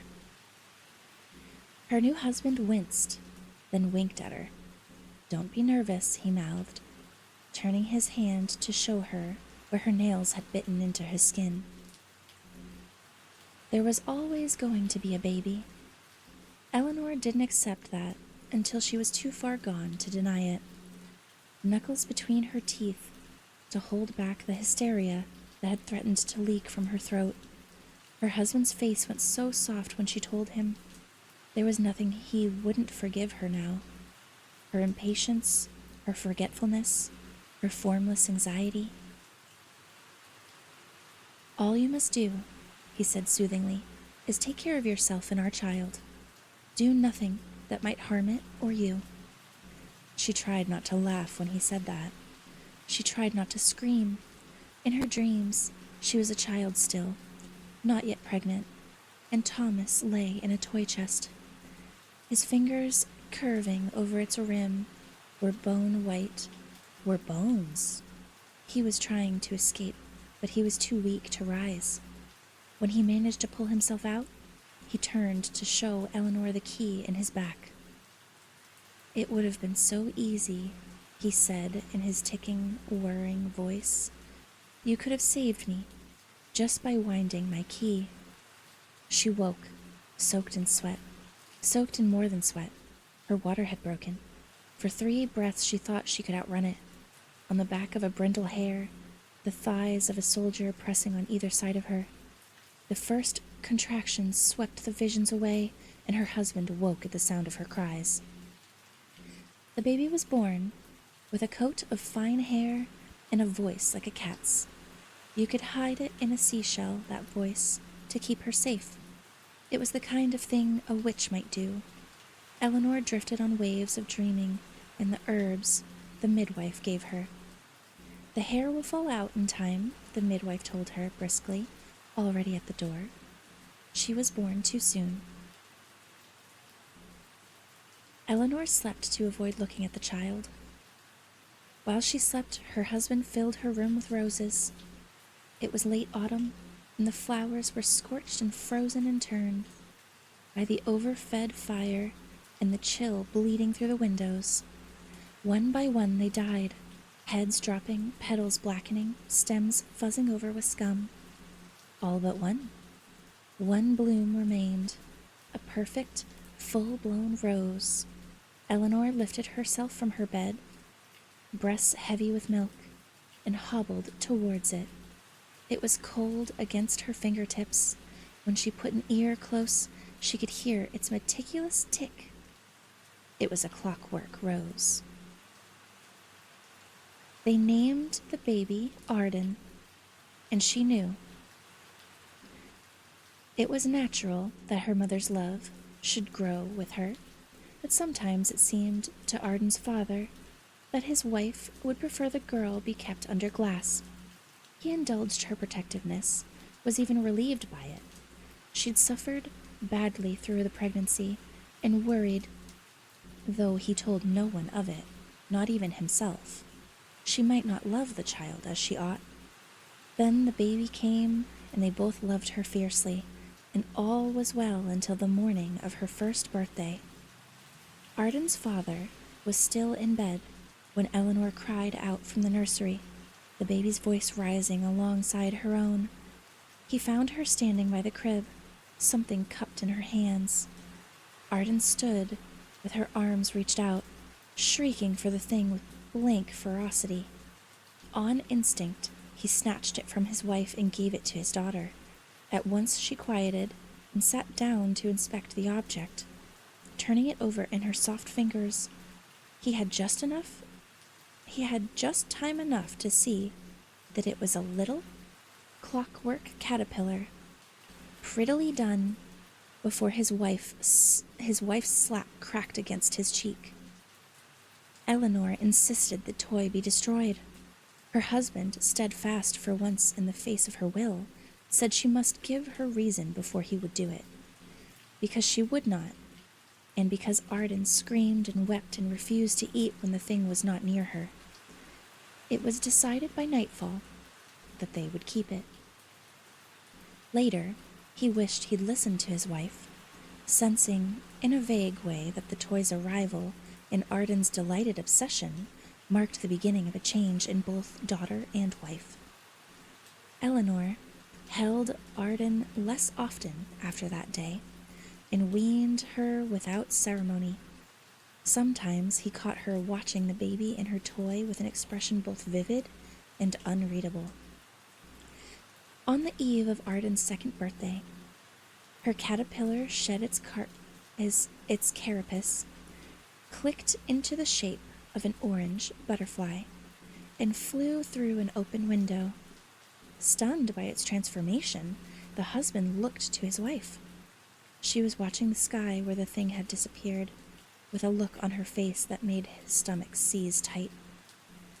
Arden took its loss calmly. The next morning, on her birthday, they heard her daughter laughing through the walls.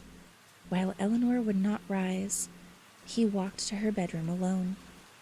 There, he found the child sitting up, clapping at a clockwork kitten, pouncing and tumbling over her rumpled bed. The gifts came on every birthday. Eleanor did not like them, refused even to look at them, but never again suggested they be destroyed. She had more children, another girl, a boy, a fourth child who slipped away before it could be born. Among the three who lived, only Arden received gifts no one could explain, and only Arden was treated by her mother with a cool civility, an unmistakable distance that inspired her siblings to likewise view her more as visitor than sister. Her father tried to make up for it by loving her best, but being held at arm's length seemed to suit his firstborn child. She was forever sneaking off to be alone with her toys, always smiling over some memory or joke no one shared. As she grew up, she became beautiful, but it was an impenetrable kind of prettiness. Nothing about her invited you to step closer. As the years passed, the gifts were increasingly a source of discord. In the days before her birthday, Arden grew restless, snappish. In the days after, she was secretive and silent, only to break, when she thought no one was near, into antic play. At 8, she received a magnificent palace that opened on a hinge and was filled to the brim with tiny, intricate dramas. A prince and a chambermaid kissed, a crone bent over a spinning wheel, an advisor whispering into the ear of a king. Her father didn't like the knowing looks of the figures' faces, or the jealousy the gift prompted among his other children. When she turned 12, Arden's gift was a baby doll. Over the space of a week, the family realized the thing was aging, becoming more of a child each day. Arden rarely parted from it, tending to it as it aged. Over the course of 1 year, from baby to child to girl her own age, who could flutter its lashes and dance a minute, but neither slept nor ate nor spoke any word but Arden, and sat motionless in a chair when the girl was sleeping. The doll kept growing, to the age of a mother, and then a grandmother, and then a crone. The day before her 13th birthday, Arden couldn't stop weeping. The crone watched her for hours through filmy glass eyes until at midnight its clockwork heart gave out. The night before Arden's 16th birthday, her father couldn't sleep. His wife, too, was awake beside him, but he left her to her thoughts. They were no less opaque to him now than they'd been the day they married. He couldn't regret his choice of partner, but he wondered sometimes if their dreams looked anything alike. It was late, so late it was early. Their first child would be 16 tomorrow. Of age, he thought dimly. Tomorrow, the girl would come of age. Hours passed, and neither parent shifted from their sleeplessness. The sun came up, and its light threaded the eyes like a needle. It outlined Arden as she let herself into their room. "Look," she said, 16 but still a child in her nightgown. Her voice turned up at the oddity of what lay in her hands. She would never have come to them if it hadn't unsettled her. "I got my gift." It was a clockwork hare with brindle fur and a gaze of black glass. On its back, trim in blue and white, was a little tin soldier. Arden was unhappy with her gift. Though the soldier was handsome, she supposed, and the hare hopped obligingly about the room, its velvet nose quivered, the gift was childish. The thing she liked best about it was the way her mother seemed to think it might bite her, as if it were an ogre or an enchanter, not a silly tin man on a strange little mount. Arden sent it hopping into the parlor where her parents were reading just to hear her mother gasp. If she could not be loved by her mother, she could at least distress her. Eleanor had always hated Arden's gifts, had always ruined her birthdays with mute protests of the glittering mysteries her daughter had grown up expecting to receive. Sometimes Arden felt there was a little piece of clockwork inside of her, too, that ticked down to each birthday. When she woke and saw her newest gift beside her, the sight wound her up like a key, made her happy again and lively, taking away the loathsome lethargy that grew over her like ivy. The gifts were her best friends, the unseen hand behind them, her greatest benefactor. When she was young, she imagined the giver to be some faraway queen, her real mother. As she grew older, she decided the gifts came from a prince. Arden showed her true self only in the presence of these toys, speaking to them of her wishes and wonderings. And when she lay down at night, they followed her beyond the borders of sleep, filling her dreams with the rhythmic tick she liked better than any sound in the world. Usually, on the night of her birthday, Arden slept with her new gifts beside her, so she could wake in the morning and see it first thing. But this year, the hare and soldier were dropped on the floor, away from her. She slept fitfully. The sound that woke her was the muffled falling of early snow. It made a particular kind of quiet, dense as cake. There was a man in her room. She held herself still as she realized it, her breath sawing against the silence. He was smart in his uniform, handsome in his blonde mustache. Behind him, the hair had become massive, its eyes collecting the light. When the soldier kissed her, she could feel the glossy smoothness of his skin, the scratch of his thin mustache. The kiss pierced and spread, filling her with a drowsy weight. "Come quickly," he whispered. "You've been invited by the toy maker to play." In the white and silver light of the season's first snow, filled with the soporific of her first kiss, Arden pushed back her bedclothes. She let the soldier pull her onto the hare's broad back. Arden's fingers slipped over the hare's fur as it bounced through the streets, turning its head from time to time to peer at her through the glassy shell of one eye. They went fast through the town, faster through the woods.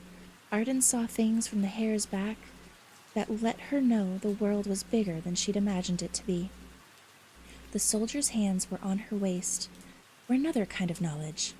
She cried out once when a hanging branch ran its fingers over her cheek, but neither mount nor companion replied. They came at last to a castle that ambled over its plot like a city's worth of houses drawn together. As they approached, she could see more clearly its eccentricities. Its window boxes were full of sharp flowers, and copper birds hopped and pecked on the sills. Women stood in the windows watching their approach, waving embroidered handkerchiefs. At the threshold of the castle, the tin soldier left her. Arden paused only a moment before opening its door, eyes widening at what lay before her. She was looking at the contents of her dreams, the older, childish ones, rose-furred ponies with eagle wings wheeled and spun about the rafters, calling to her in sweet voices. A party of white cats played games on the floor, dressed in a kingdom's worth of finery, and everything she saw was a clockwork. The air hummed with a steady tick, the rhythm she longed to feel behind her own ribcage, where her heart, living, sped and slowed and tapped out its unpredictable beats. She ran ahead, up a winding stair, through more rooms full of things she dreamed. Here a flock of fairies with tinsel wings, zipping over a river of blue sugar water dotted with croaking toads. There, a ballroom where dancers spun beneath a painted ceiling. Slinky greyhounds threaded through her legs, and a metal mermaid sang to her from a bathtub lined with garnets. The visions grew darker as she climbed. Arden recognized imagery from her nightmares, from dreams so secret she would have shuddered anywhere else to see them held to the light. She walked through bedchambers and sitting rooms, halls and alcoves. She saw life-size tin dolls with the faces of her family, her mother holding tightly to the hand of a little boy she didn't recognize.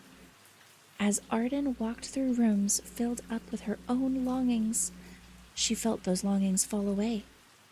She did not wish to run to her mother, to call to her father. She felt neither fear nor shame, only a curiosity that drove her ever onward to the palace's very top. There, she found a grand receiving room, hung with tapestries and fit for a king. At the room's far end, past frozen rows of kneeling metal attendants, a man did sit on a throne. But he was not a king. Arden walked slowly towards him, the air vivid with the ticking of 100 handmade hearts. She took in the filth of his suit, too small to hold his spider limbs, and the oil smeared over his sunken cheeks. Here was a creature of flesh, the only one in the castle. She knew him for what he was, the giver of her birthday gifts. All the lovely stories she'd told herself about him curled in on themselves like burning paper and drifted away. Kneel, he told her. Arden's mind did not wish to, but her body obeyed. As she crouched before him, a great stillness came over her, settling her racing heart. It slowed, it steadied, it ticked, ticked. My child, his smile was tender. Did you like your presents? Arden nodded, her chin dipping down, then up. Tick, tick. You are just as I imagined you would be, he said. In all the years I've built this house of wonders, fed on your dreams. For me, she asked him, though she already knew. All for me? The toy maker's eyes roamed over her face. All for you. all of you. You will be, you are, my bride, a girl raised on clockworks to be mine. Arden frowned. He did not notice. I thought myself capable of anything, he said, yet I could not make myself a companion, could not build myself a bride. No automaton's skin is as soft as a woman's, nor do the blushes in it rise and fall, nor does she speak so naturally, nor eat and drink without her workings going up in sparks. Nor can she take my hand, nor can she share my bed. But you, all your life, you have dreamed to the ticking of my creations. And what is a child but her dreams? My toys have slept beside you, traveled with you into sleep, made your spirit as surely as your flesh was made by your mother. Press your hands to your heart and feel how you belong to me. She did, and felt under her fingers a cool ticking.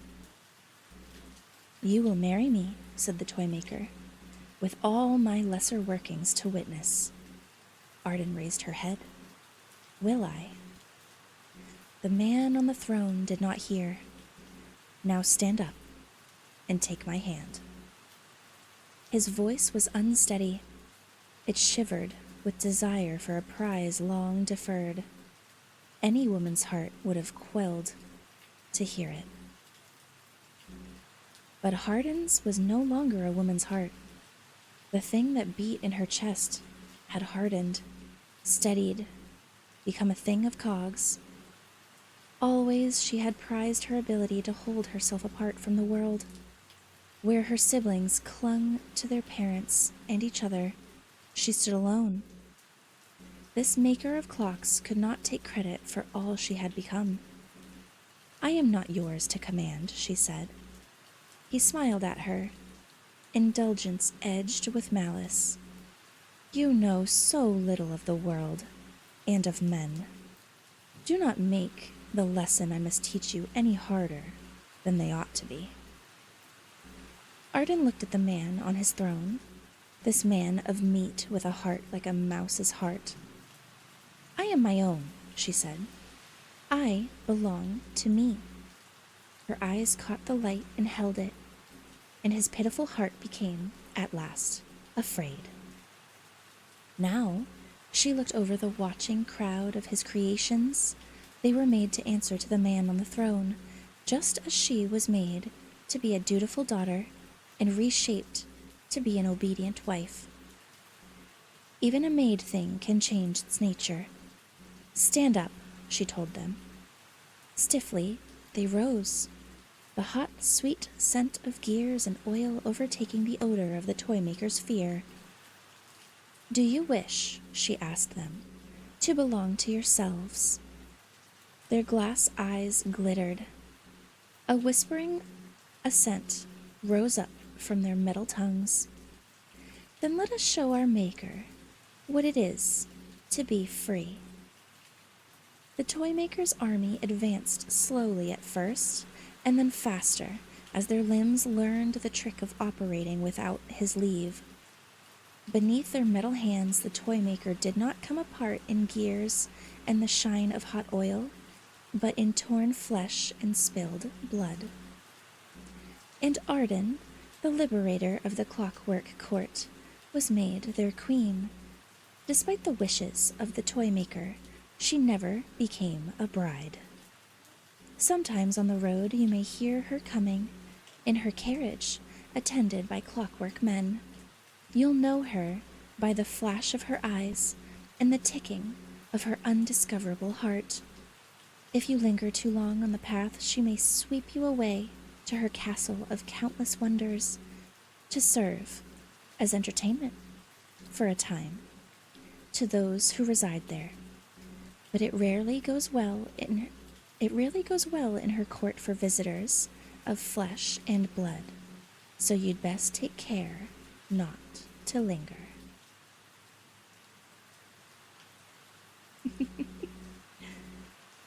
And that's the end of that tale. The Clockwork Bride.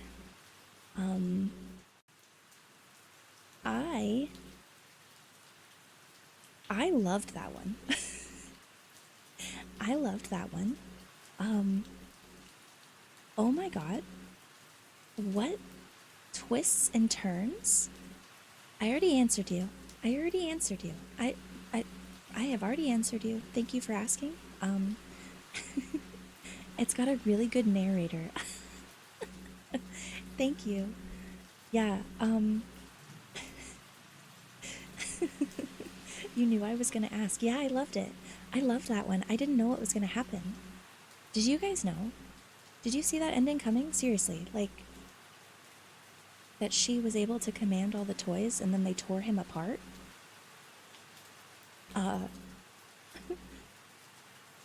Yeah, that was good. The toy maker met his maker. Yeah. No, but legit, oh my god, I was like, wait, what? Yeah. That was some weird story. Uh-huh. I low-key was not expecting that. Uh-huh. But then that, yeah. Ripped that bitch apart. Exactly. And you know what? He deserved it. He deserved it. Oh my god. Oh my god. Can you believe? I can't. I love that. That was so cool. Oh my god. Oh, thank you for the hydrate. Thank you. Common Toy Maker L. Honestly.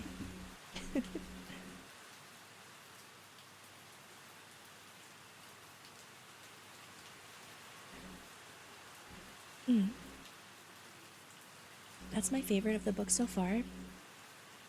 Yeah. Poor husband. Honestly, Eleanor's husband, he seemed like such a sweetheart. He seemed like such a sweetheart. Like, I almost feel bad for him. You know? He didn't know what was going on with his daughter. He had no idea.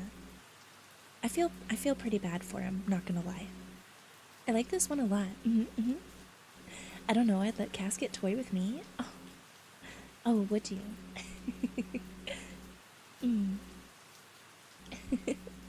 Nice guys finish last or something? Not when they're with me, darling. Right? Like, no idea whatsoever. Hypothetically? Hypothetically. We can test that theory. Yes, almost. So, Casket, what do you think the next fairy tale will be? Well, funnily enough, I have the book in front of me, so I know exactly what the next fairy tale will be. Why don't you take a guess? Nice guy, never got anything he deserved. I mean, judging from the story, I do think his wife loved him. But, you know, I don't know. He just didn't know. I feel like if I was the wife, I would have told him. Alex, why are you shaking me? Hey, Cassette, what will the last fairy tale bumblebee? The last fairy tale bumblebee, if you had to guess? My guesses are purely hypothetical. Why not? Oh my god. What will the last fairy tale be? I mean, these questions are so intriguing that you guys have because I'm looking at the list of fairy tales right now. I know what they are. I can see them, you guys. I see them. The next one is actually one that we kind of know a little bit about from that first book, from the Hazelwood. The next one we're going to get into is, close your eyes, cheater. No, what? I can't read and close my eyes. Hello? Hi, Cass, it's bedtime. Have a good night. Good night, Father. Good night. The next story is Jenny and the Night Woman. So, if you guys were here for the Hazelwood, you will be familiar with this story. Hiya. Hi. Abandoned bad dragon toy. Oh no. Do you need a home, darling? I can give you a home. Welcome in. Beautiful name. Yes. Beautiful name indeed. You will fit in here for sure. Jenny and the Night Woman. Mm-hmm. Yes. You didn't realize the double shake earlier, too? Mm-hmm. All right. Are we ready for the next fairy tale? I think I'm ready for the next fairy tale. I got shaken twice. You can get shaken 3 times after stream if you'd like. We got 2 dragons now. Oh my god, chat. Okay.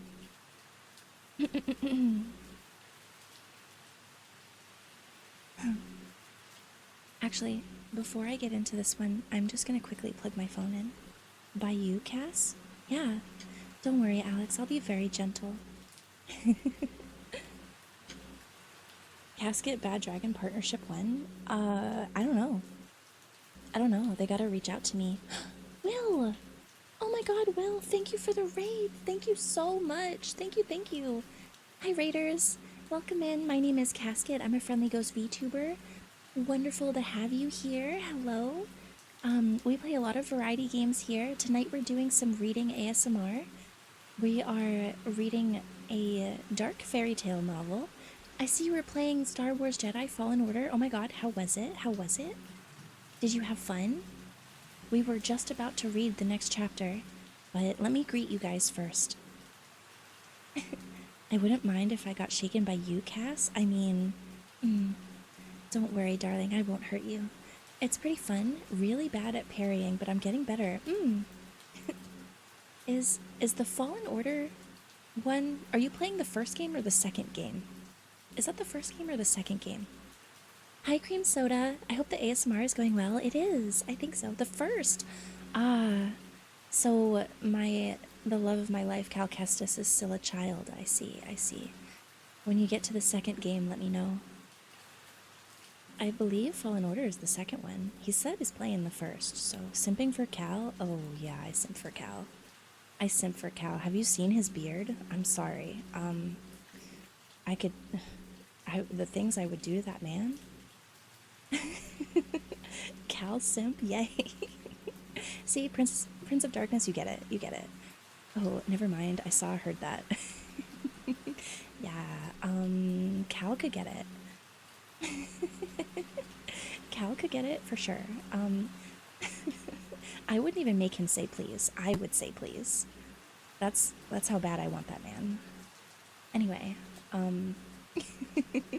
Cal can get a taste. Exactly. That's exactly how I feel. In the most disrespectful way. See, oh, Prince, you and I feel like we're gonna get along just fine, you and I.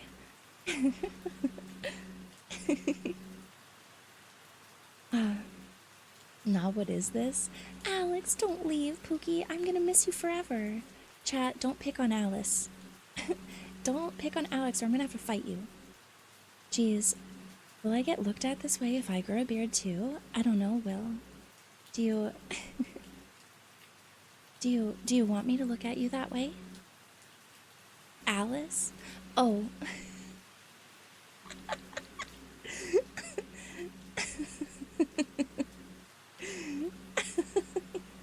Sorry, Alex. I don't, I have no excuse for that. Hey, gorgeous. Hi, lively. How are you? Okay, chat, I'm Alice now. Beloved Alice.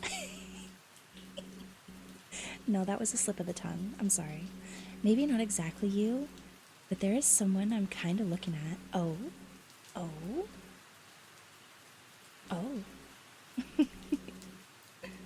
Don't worry, being shook is a good thing. True. Shaking yourself, AO? Oh my god. Not bad. Headed home and listening to you. Aw.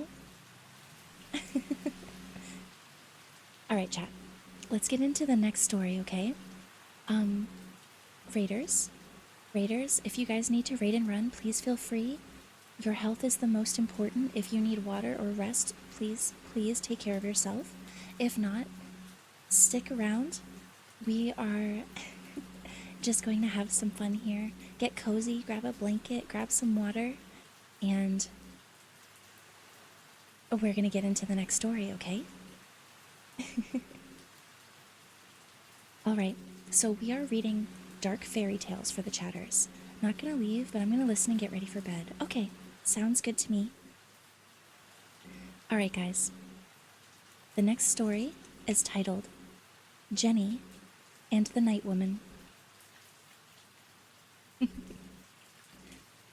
A farmer and his wife, heartbroken because they could not bear a child, prayed for the gods to give them one, but there were no gods to hear. And so, because they knew the way of things in their part of the world, they got their child through different means. In spring, the wife swallowed the pink and white petals of an apple blossom. So eager was she to do it, she didn't see the creep of brown at the flower's center. It half rotted with rain. By summer, the blossom had ripened and unfurled, turning to fruit in her belly. In autumn, the woman felt sick to her soul. In winter, she retched and vomited up an apple. It was red and crisp and delicious, its juice sweet as wine, and its skin firm like the skin of a drum. She ate the fruit with ferocious appetite, swallowing the core along with its flesh. At the fruit's heart was a circle of soft brown rot, but the woman didn't know it.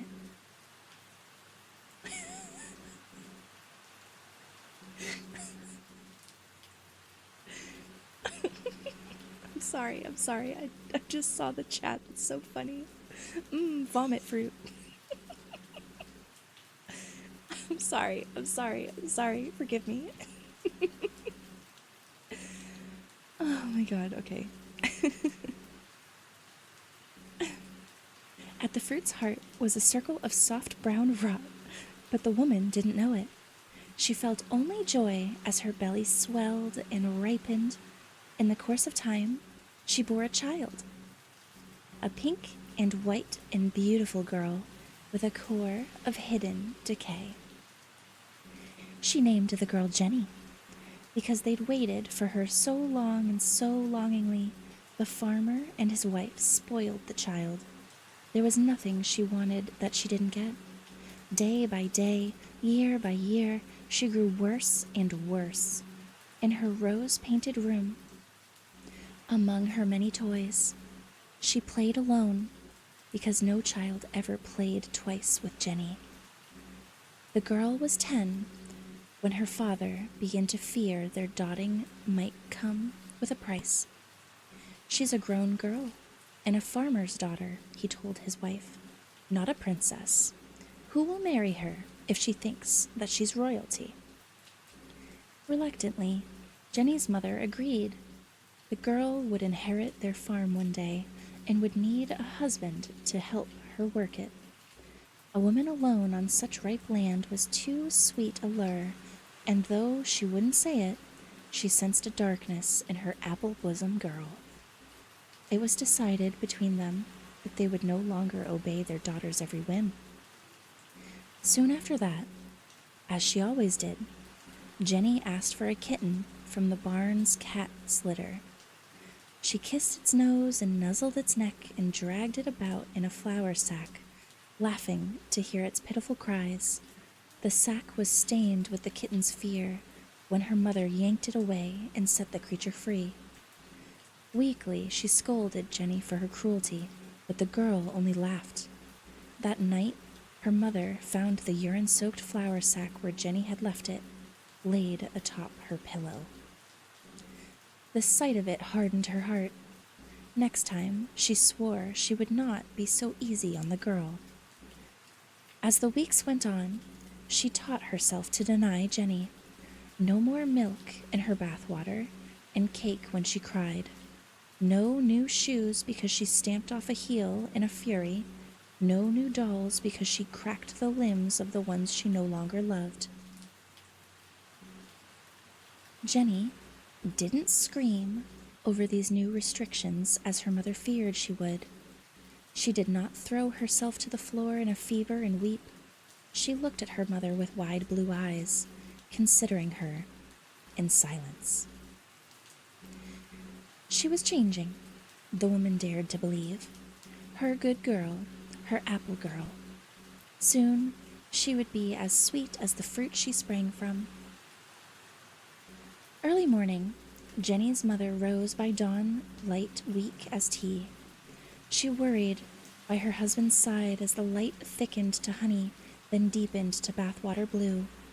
In the evening, purified by sweat and the limpid air, she bathed her face and changed into a clean dress for dinner.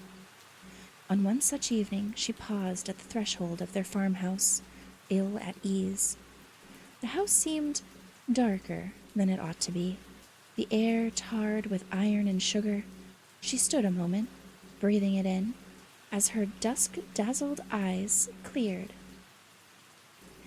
She'd seen pieces of a shipwreck once, thrown up onto the shore of the hinterland sea. She thought of that now, taking in the wreckage of Jenny's revenge. Everything in the room that could be smashed was in pieces. All the fine things she collected, the wilted figures, the pair of baby boots lovingly kept, a small painting of a mermaid and the blown glass iris she carried on her wedding day. Flour and sugar were sifted over the floor like sand, gathering in dust hillocks and sparking drifts. Slicks of egg and their shells mixed with glass dust beneath her heels. Jenny's door was locked, and when her father, tired of pounding his fists on it, he smashed it off the knob with a hatchet. The girl sat on her bed in a pink and white dress, her eyes like the empty cups of bluebells. All her belongings were spotless, untouched. The sound of her mother slapping her cheek rang out like another thing breaking. Never in her life had Jenny been struck. Holding her face, she ran from the house, over her parents' fertile fields, and into the woods. She fled like an animal, without purpose or plan. At first she was warmed by her fury, and then she grew frightened as the forest's familiar edges gave way to something wild and unknown. The stars were out when she spied a glimmer of light through the trees, which became the orange glow of a campfire. The sight made her mouth go dry with desire for food and warmth and someone, perhaps, to lead her back home. Sitting on a fallen log beside the fire was a girl her own age, dark hair hanging in tangles to her waist. She spoke in a voice far older than her face. "Go on your way, or sit beside me, but make your choice." Jenny came forward on tired feet, one hand tugging at her hair. "Please," she said, tilting her head sweetly, "won't you help me? I'm cold and hungry and lost in the woods." Foolish of you to lose yourself, wasn't it? Jenny straightened. "It wasn't my fault," she snapped, and without prompting, she told the story what her mother had done. The girl listened so intently, Jenny invented a few new sins to make the tale longer. By the end of it, she believed they were true. The girl stirred the fire. "Your mother deserves to be taught a lesson. Your father, too, for allowing her to treat you this way." There was an edge to her voice that Jenny recoiled from. There was rot in her that was true, but she wasn't yet rotted through. She could sense what lay beneath the stranger's words, a dark mischief that promised a hard ending.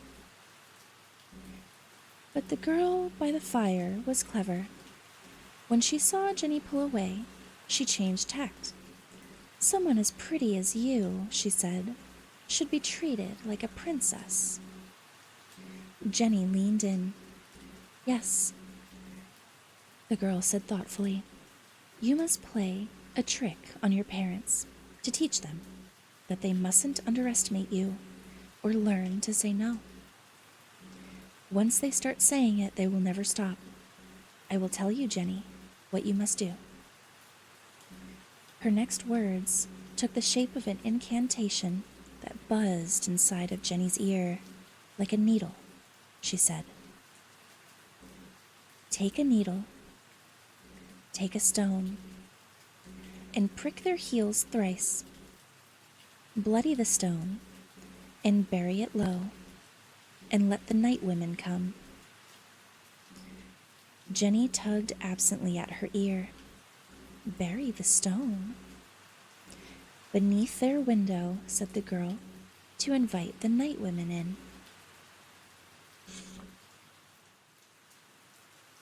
"Who are the night women?"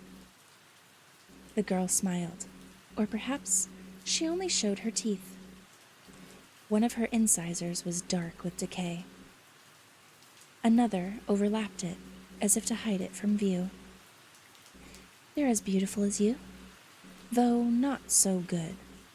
If you're brave enough to let them in, they'll give you just what you deserve."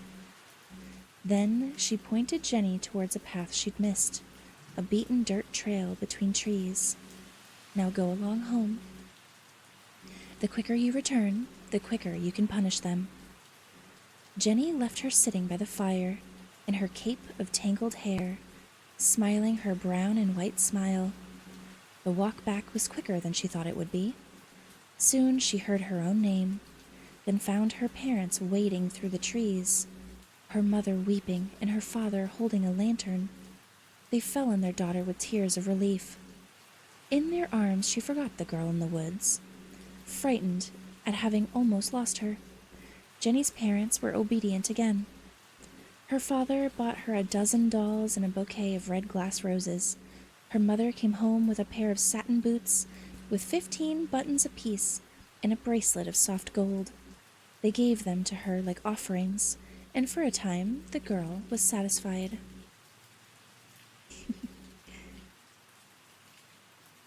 But wickedness was as much a part of her as blue eyes and a heedless heart. They could not deny that she was, as she had always been, prone to fits of rash temper and cruel tricks. They indulged her for a while, but the day came when they did not. Interruption. Thank you for the early birthday. Thank you, thank you. Thank you for the wishes. And every time they scolded or denied her, Jenny remembered the girl in the woods. She forgot the old voice and the hard mischief, remembering instead the girl's praise and the warmth of her fire. The promise of the night women, who would give Jenny what she deserved.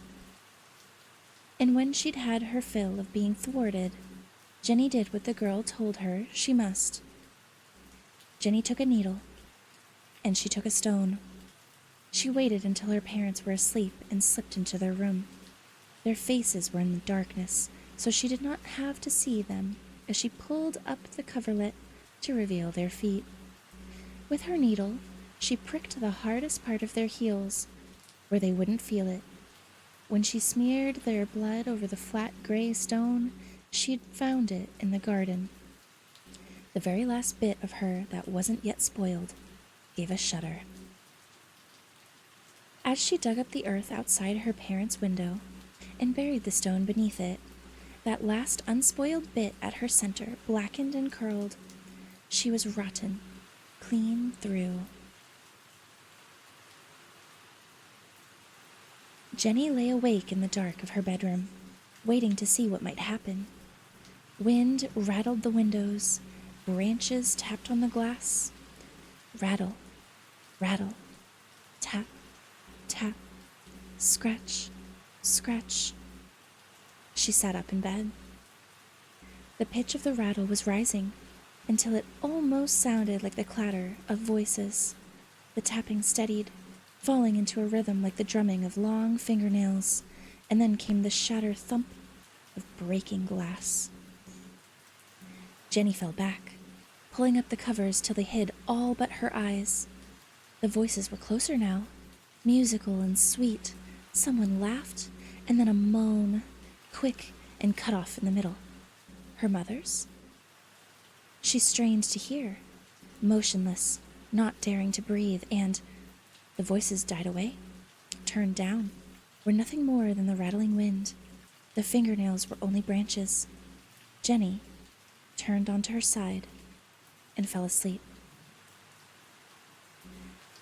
She woke with cold hands and a hollow head. Before the sun was fully up, her mother opened her bedroom door. She was smiling. Her hair was braided back, and in her hands was a breakfast tray. "For you, my love, all the things you like best." Jenny's father waited behind her. There was a thin line of sweat above his lip, and his foot would not stop tapping. The breakfast was everything Jenny wanted, all of it hot and sweet. Still, she felt uneasy. As she swallowed her final bite, she understood why. It was her mother.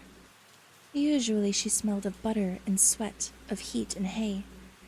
But when she leaned in to kiss Jenny, she hadn't smelled of any of those things. She'd had no scent at all. Jenny's father bought her a horse. She'd always wanted her own, but he'd said she was too young, and now she sat proudly atop a piebald mare with a soft brown mane and a saddle of glistening leather.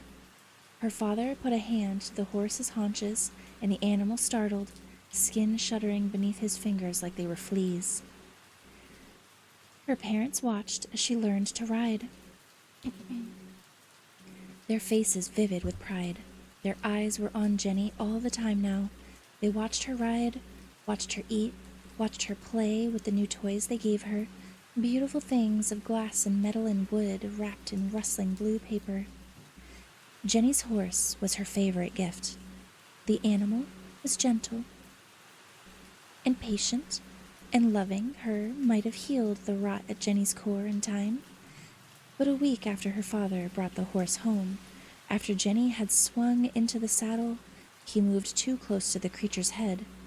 The mare jerked away from him, baring her teeth. The sun was behind him, so Jenny could not be sure, but it seemed to her that her father showed his teeth back, in a grin that made his head look smaller and his mouth seem terribly large. When he reached for the mare, she reared up, throwing Jenny into the dirt. Jenny landed hard on her back. Through her pain, she heard the horse hammering over the dirt and the chilling sound of her mother's scream. She ran to her daughter, but Jenny's father ran after the horse. Jenny was on her knees when a second scream came from the fields, a beast's cry of fear and pain. When her father returned, his shirt was slick with the mare's blood. Jenny wept, and her parents paced outside her door. "Jenny, Jenny," they cried, "what can we do for you? What can we give you? Please tell us, what will make you happy?" When she finally opened the door, the sight of them was startling. Her father was red-eyed and narrow in his shirt, while her mother seemed to be swelling, her limbs and belly and mouth voluptuous. The way they beamed at her gave Jenny the stuffed stick feeling of having eaten too much sugared cream. "Leave me alone," she said unsteadily. "I will be happy if you leave me alone." Their faces twisted, but they nodded and went away. Her mother came back in the night, sat by Jenny's bedside and stroked her hair, worrying all its knots free. Her scentless breath touched her daughter's cheek, and Jenny tried to make herself still. She lifted one eyelid enough to peek. Her mother was smiling down at her, always smiling. It was a smile so wide and radiant her face could hardly hold it.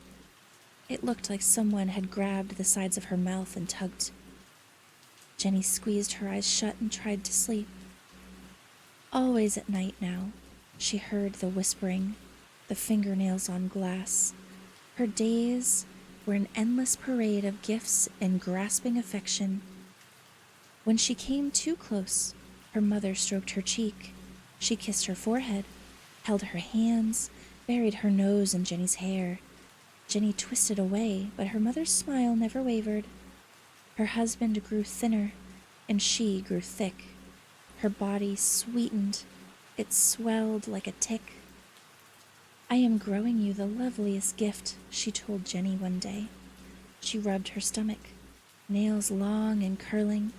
"You will be so pleased when I give it to you. Kiss my cheek now, and I will feed you chocolate. I will give you toys. You will have all the good things you deserve." Her belly was round as an apple now. Perhaps a baby was dreaming inside of it, in the place where Jenny once roosted. But where was her father? The days melted into each other like sticky candies, and it felt a long time since she'd seen him. If he'd gone to town, he'd be back by now, with an armful of dolls. His fields were empty, and his chair, and his side of her mother's bed. If he wasn't there, who was it her mother whispered with when Jenny heard whispering in the night? The same ones, perhaps, whose fingernails tapped the glass. One morning, Jenny rose before breakfast and walked down the hall. Her mother's door was open just enough that she could see her dressing through the crack. Her feet were bare, and the one Jenny had pricked looked like a dead thing, black and purple with bruises. A fizzing cloud of flies lifted and fell over something on the floor that Jenny could not see. The room's scent reminded her of the smell of the yard on butchering day. Her mother looked up from tugging her boots on. She smiled and licked a dark smear from the corner of her mouth. With one hand, she reached out to Jenny. "My love," she said. All that day, Jenny let her mother kiss her cheeks and eyelids and chin. She ate the sugary foods that were fed to her, that melted on her tongue like sweet air. She allowed her mother to comb her yellow hair. And when it was night, her mother asleep at last, Jenny rose from her bed. By moonlight, she packed dresses and handkerchiefs and all the coins she'd stolen over the years and hidden beneath her bed. Her dolls and stuffed kittens and glass roses she left behind. She thought she'd sneak out by the window, but the rustling had already begun, the tap-tapping on the glass. She crept through the dark house instead, its empty rooms that smelled of sugar and dust and death. Her mother waited by the door. Moonlight threw the swollen shadow of her belly across the floor. "Were you going away, my Jenny?" Her voice was woeful, but her smile was bright. "Were you going to leave me? If I had lost you, I'd never be happy again." Her tongue ran over her lip. Had it always been so long, so wet and red? "But I didn't lose you, and I never will. You are my child. I want you close, my Jenny, as close as you can come." "I don't want to," Jenny whispered. Her mother's fingers on her belly tapped and tapped. Oh, sorry, I hit the mic.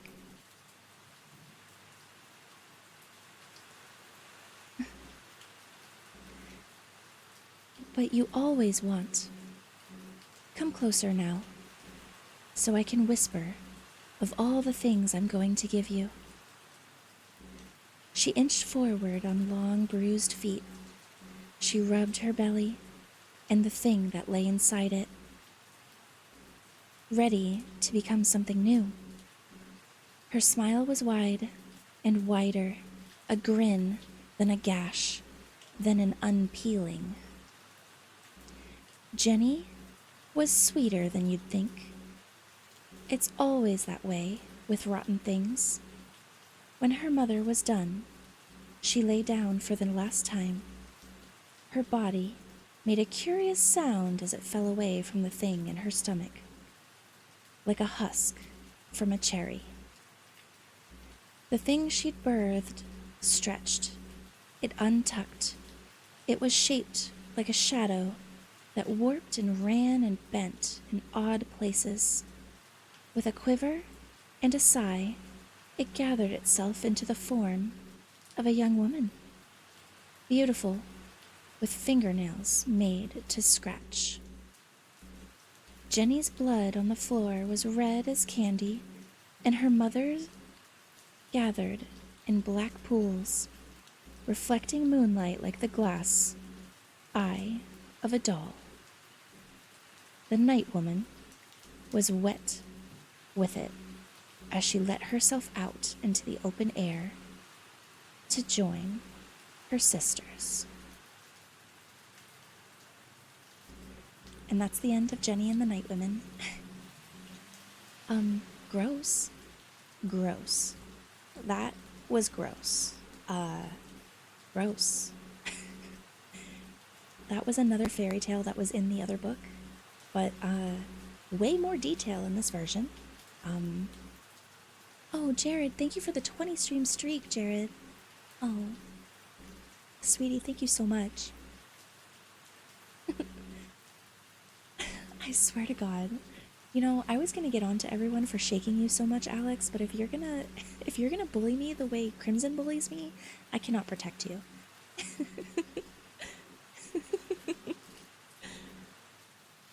Thank you for the head pat, Jared. Thank you. Wow. What? What? I get bullied enough here. I thought you were on my side, Alex. We look up to Crimson? Oh, wait, actually, you know what? Bit over. That is such a good point. Crimson, listen, Maud's gotta bully the streamer, I guess. But if chat looks up to Crimson, then, like, that's a W he deserves, you know? Oh, Shiro, let me hydrate for you, Pookie. It's wonderful to have you here. Why are you all shy now, Crimson? Come on. It's not like you to be shy.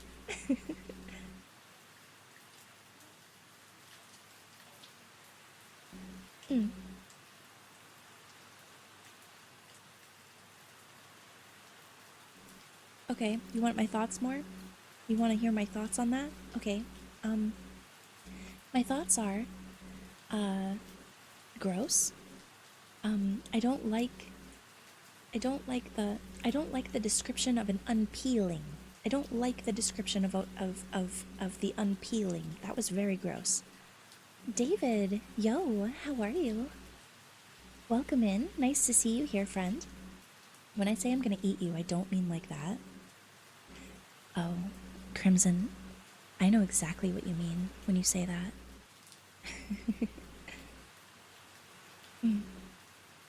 Okay. Let's see what the next story is. The next one... Oh. Oh. Thank you for the stretch as well. I think we have time for one more story.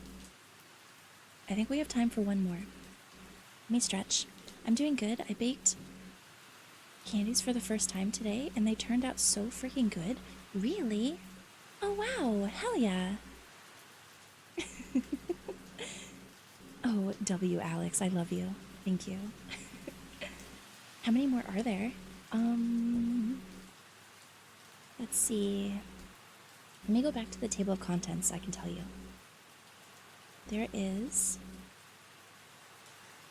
After the next one that we read, there is 1, 2, 3, 4, 5, 6, 7 left. And we've read 1, 2, 3, 4. So this next one we will read is 5. Story marathon. We're reading a book of fairy tales, silly. I let you crimmy, but it had to be done. Yeah, I mean, Crimson did put you in the quotes, so fair is fair, you know? It's fine, I'll quote you like 5 more times.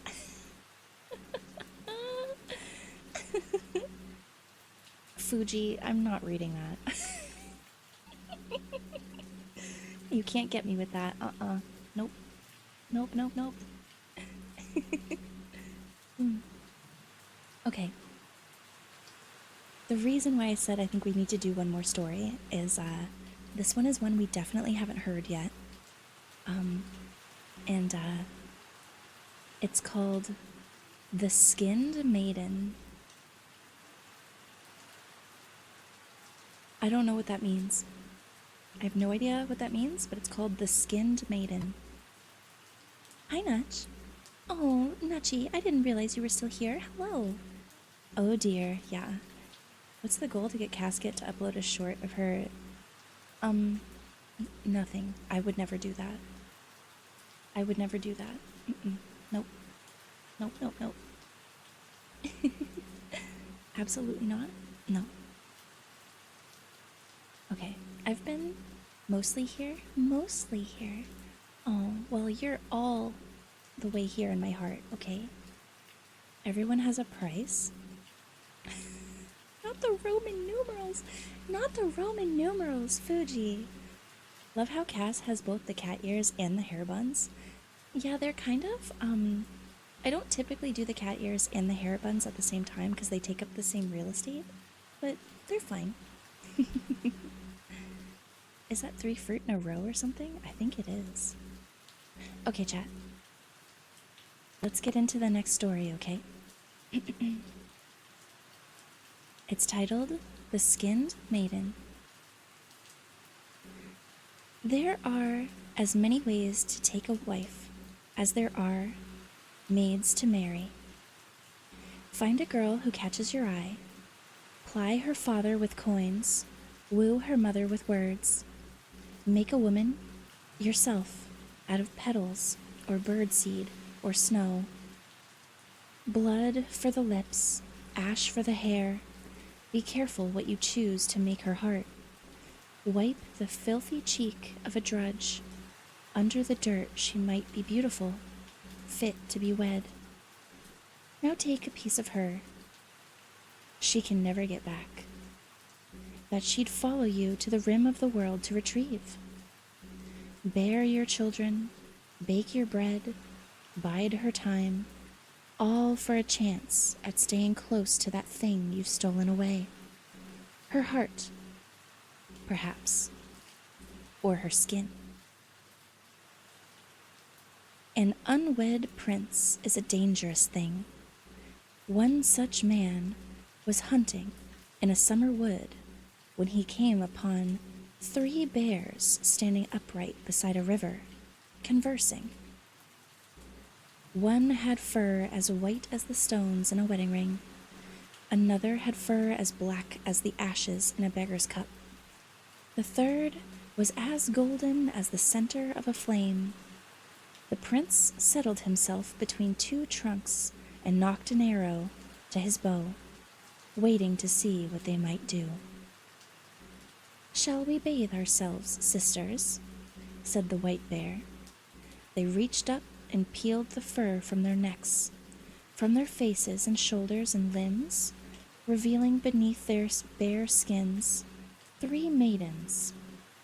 One white-haired, one black-haired, and one with hair of gold. All 3 were beautiful, but it was the golden-haired maiden who pricked the prince's heart. He watched as they bathed, and then stretched out bare in the sun. When its heat had dried them, they stepped back into their skin, nuzzled each other's cheeks, and wandered into the woods in 3 directions. Each day, the prince returned to the river to watch the beauties remove their bare skins and bathe. Each day, his desire for the golden maiden grew until he knew no other woman could please him. Stepping from the trees, he seized her shining fur. The maidens looked up from the river, bodies bare and eyes flashing. "I will take your bear skin," the prince told his yellow-haired girl, "unless you agree to marry me." Swiftly, she rose from the water, walking over the bank until she was a hand's breadth from the prince. "I'll marry you," she said, "but first we must kiss to seal our agreement." Enchanted by her nearness, he reached greedily for the girl. As he fitted his fingers to her waist, the bare skin fell from his grasp. Fish quick, she slipped inside of it, becoming a giant beast, claws and teeth set to rend. The prince saw he had been bested and retreated before he could be killed. He went home in a red rage. He beat his horse, slapped the servants, overturned his wine.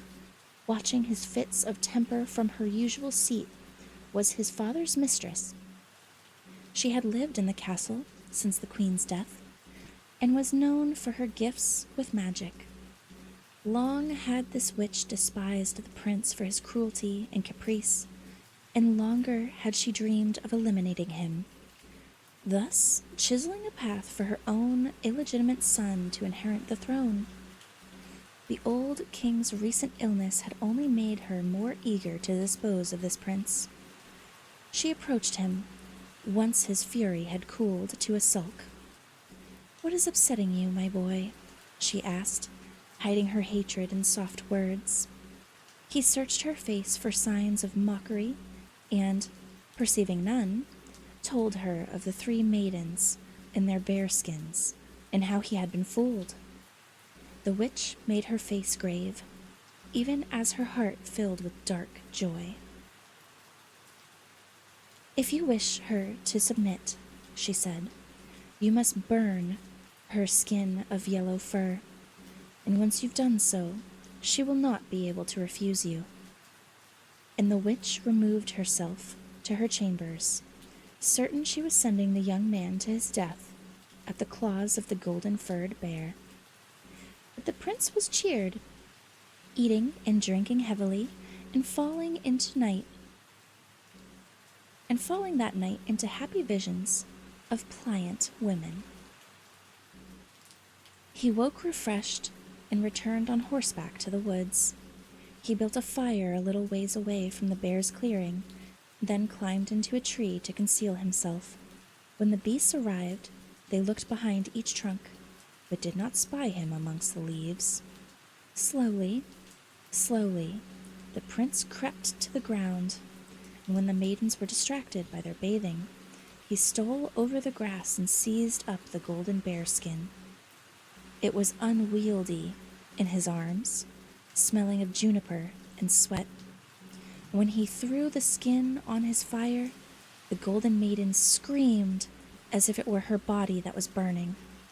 The fur went up quickly as kindling, flaking to ashes before her cry had died away. "Now," said the prince, returning to the riverbank, "I claim you as my bride." The girl's eyes burned hotter and harder than his campfire. Already her sisters had stepped back into their skins. "You will never see me again," she told him, "not a tooth nor a nail." And, climbing onto the back of the white-furred bear, she disappeared into the woods. The prince went home even angrier than before. He tore at his shirt and kicked his dogs. He rushed to the witch's chamber, set on beating her for her bad advice. If she was surprised to see him alive, she did not show it. Before he could reach her side, she threw a fistful of fine green powder into his face, which filled his head with a sweet stupor. When he could think again, he was lying on her couch, his temper soothed. The witch had calculated quickly while the young man was under her spell. She could not move against him without drawing the suspicion of the king, but chance had contrived to make for him a more dangerous foe. If she could be clever, the problem of the prince might soon be resolved. She knew that nothing fought so hard as a cornered creature. She must convince him to corner his maiden once more. "The girl is more headstrong than we realized," she said. "You are a lucky man. There's no prize sweeter than the prize hard won. You've taken her skin of fur, it's true, but if you want her to truly be yours, you must take her woman's skin as well." So, Determined was he to win his maiden. The prince did not question the advice of the witch. He saddled his horse and took to the roads alone. Knowing the bears would not return to the river, he traveled far and wide, disguised as a peddler, and sat at roadside inns each night with open ears. He heard many tales of singing bones and frozen men and girls who became stars, and one weary night he heard the tale he was listening for, of two bears and a wild maiden who ran together in the woods and slept inside a circle of alder trees an hour's ride from the inn where he sat. He set out at once. When he reached the alder clearing, his heart quickened. There lay his own bright maiden, asleep between the white and black furred beasts. Quickly, he let 2 arrows fly into the necks of the bears. They woke just long enough to die, as the prince overpowered the maiden. He held her face between his hands, her hair spilling like molten metal over his fingers. For a moment, his heart shrank from the thought of what he must do. Then, she turned her head and bit through the meat of his palm. Pain turned his rind of pity into wrath. From his belt, he pulled a knife. By the light of the moon, kneeling in the blood of her slain companions, he skinned the maiden. She did not bleed. She did not scream. Her skin came away as easily as a fruit's peel. He rolled it up, tucked it into his pack, and considered the prize he'd won. The maiden lay between his knees, beneath his blade, all of her pulsing and churning and unmuffled. Her curving bones, her throbbing heart, the parts of her he could not bear to look at. Even her thoughts could be seen, the violence in them, leaving soft indents on the air. She did not run, or weep, or beg. She only looked at him. "Give me back my skin," she said. But she didn't move, neither to strike out at him nor to escape. The witch was right. His beloved had become defenseless, defeated. With eager hands, certain now of his victory, the prince made a fire and held her woman's skin over it. Close, then closer, until the air sizzled with rendering fat. "You'll obey me," he told her. Sweat made pale drops on his lip. "You'll be my loving bride." Before he could thrust her skin entirely into the flames, she held out one delicate hand, and flexing tendon and salt-white bone. The prince took it. They rode on horseback to his castle. He saw faces in the trees as they rode, of wolves and deer and other beasts who watched them with mournful eyes. The girl was bare in his arms, wet against his shirt front. They reached the castle at sunset, the light pouring over his maiden like red honey. The witch saw them from her window and gnashed her teeth. To know his enemy, to know her enemy still lived.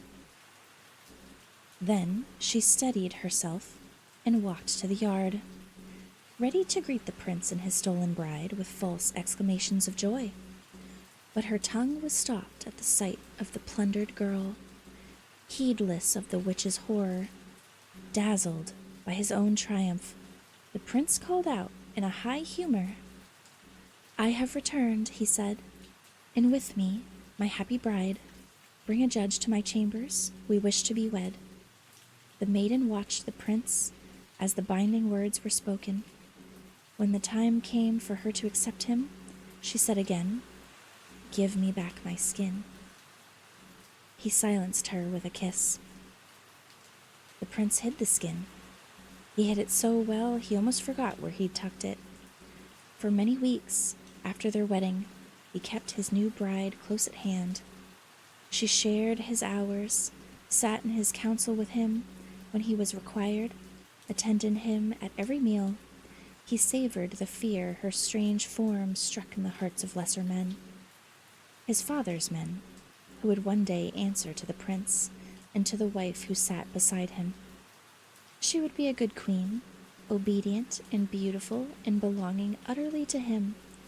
Her new face was not the one he'd fallen in love with, but it was the one he had made for her. He had tamed a wild thing, and life together was a game they played. He slipped off to search for her skin. She slipped off to search for her skin, pacing the halls, sliding behind tapestries, digging to the back of old wardrobes, and he followed after, bringing her always to heel. Though it was true, he could not touch her easily. There was no place for his hands to find purchase. He had dresses made for her, dress after dress, charms stitched into their bodices with the hair of girls who died for love, and these dresses were always wet. A skin does many things. One of those, it seems, was to hold the dampness in. Still, he was lucky. She was obedient, and the bride, beautiful and obedient, and utterly his. And yet,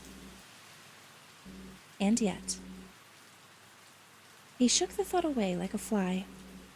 Like a fly, it came back. A change had recently come over his maiden. No more did she seek to escape him. She followed him instead. No longer did he have to retrieve her. She was always by his side. At night she breathed steadily in his arms, a wakeful kind of breathing that shredded his dreams to restless pieces. When he woke in the deepest hours, he could see the shine of her open eyes.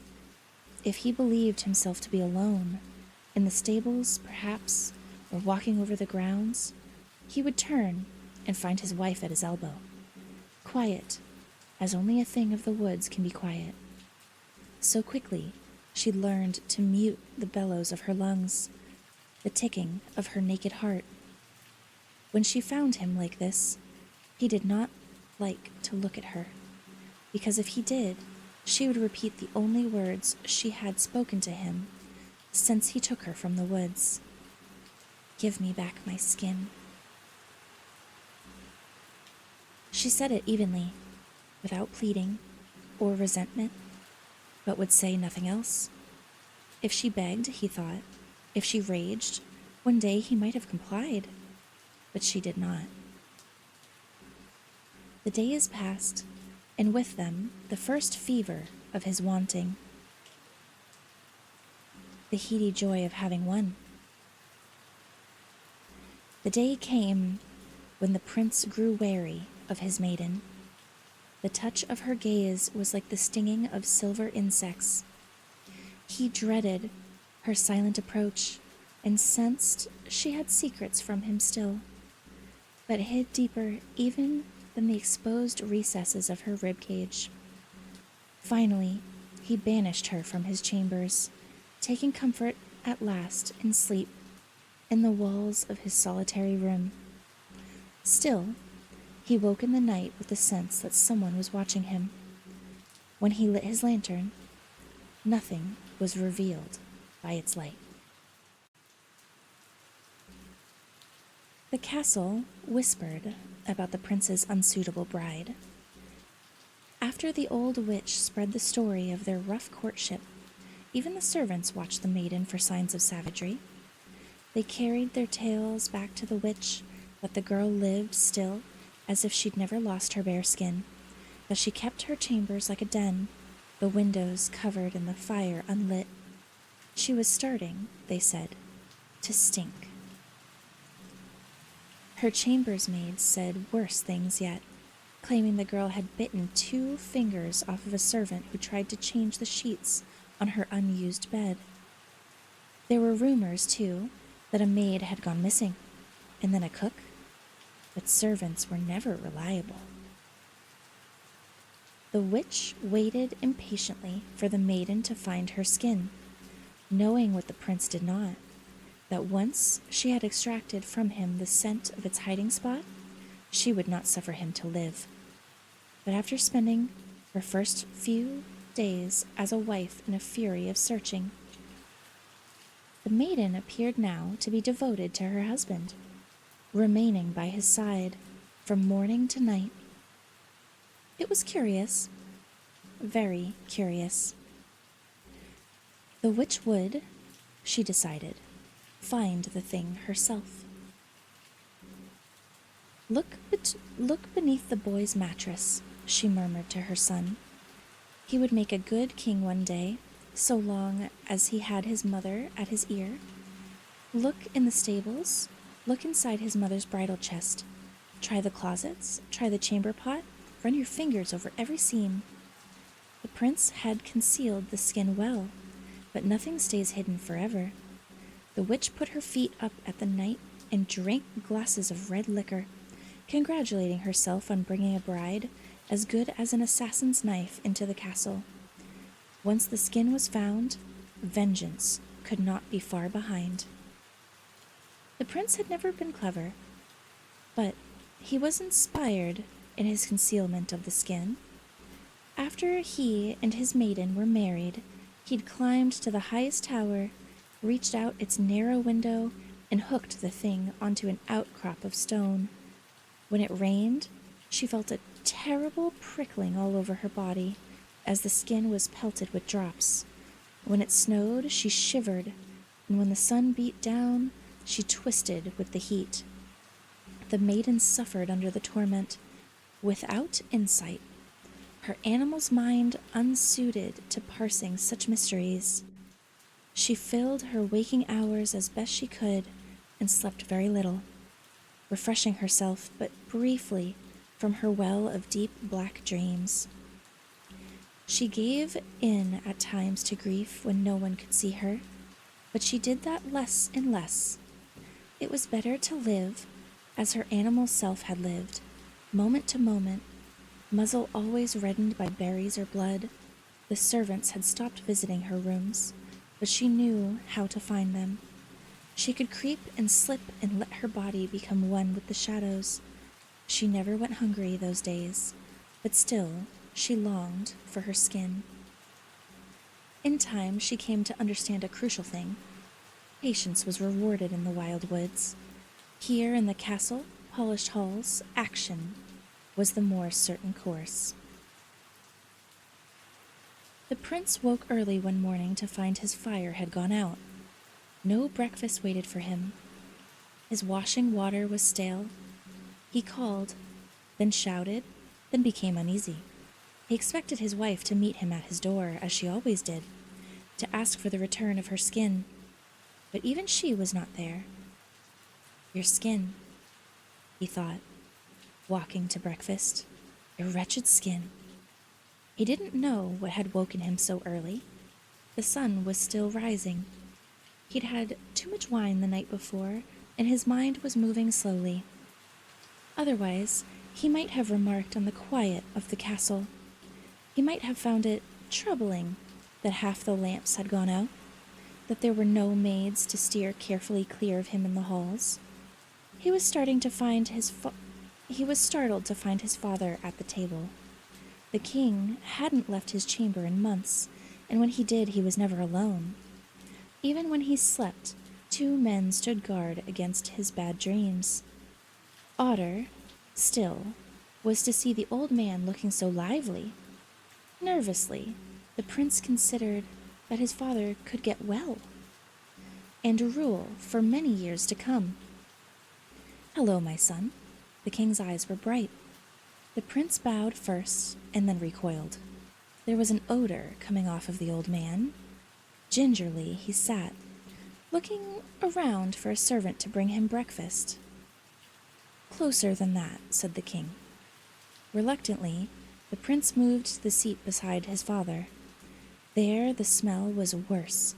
It was a metallic scent, edged with a dreadful sweetness.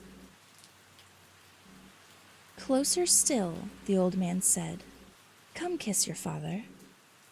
With great distaste, the prince leaned forward towards the king's cheek. As he did so, the man turned his head, kissing his son on the mouth with lips that tasted of blood. The prince was too startled to escape him, and with drawn horror he realized that the old man's eyes, though familiar, were not the king's. They were the eyes of the skinned maiden. The prince leapt up, alight all over with terror.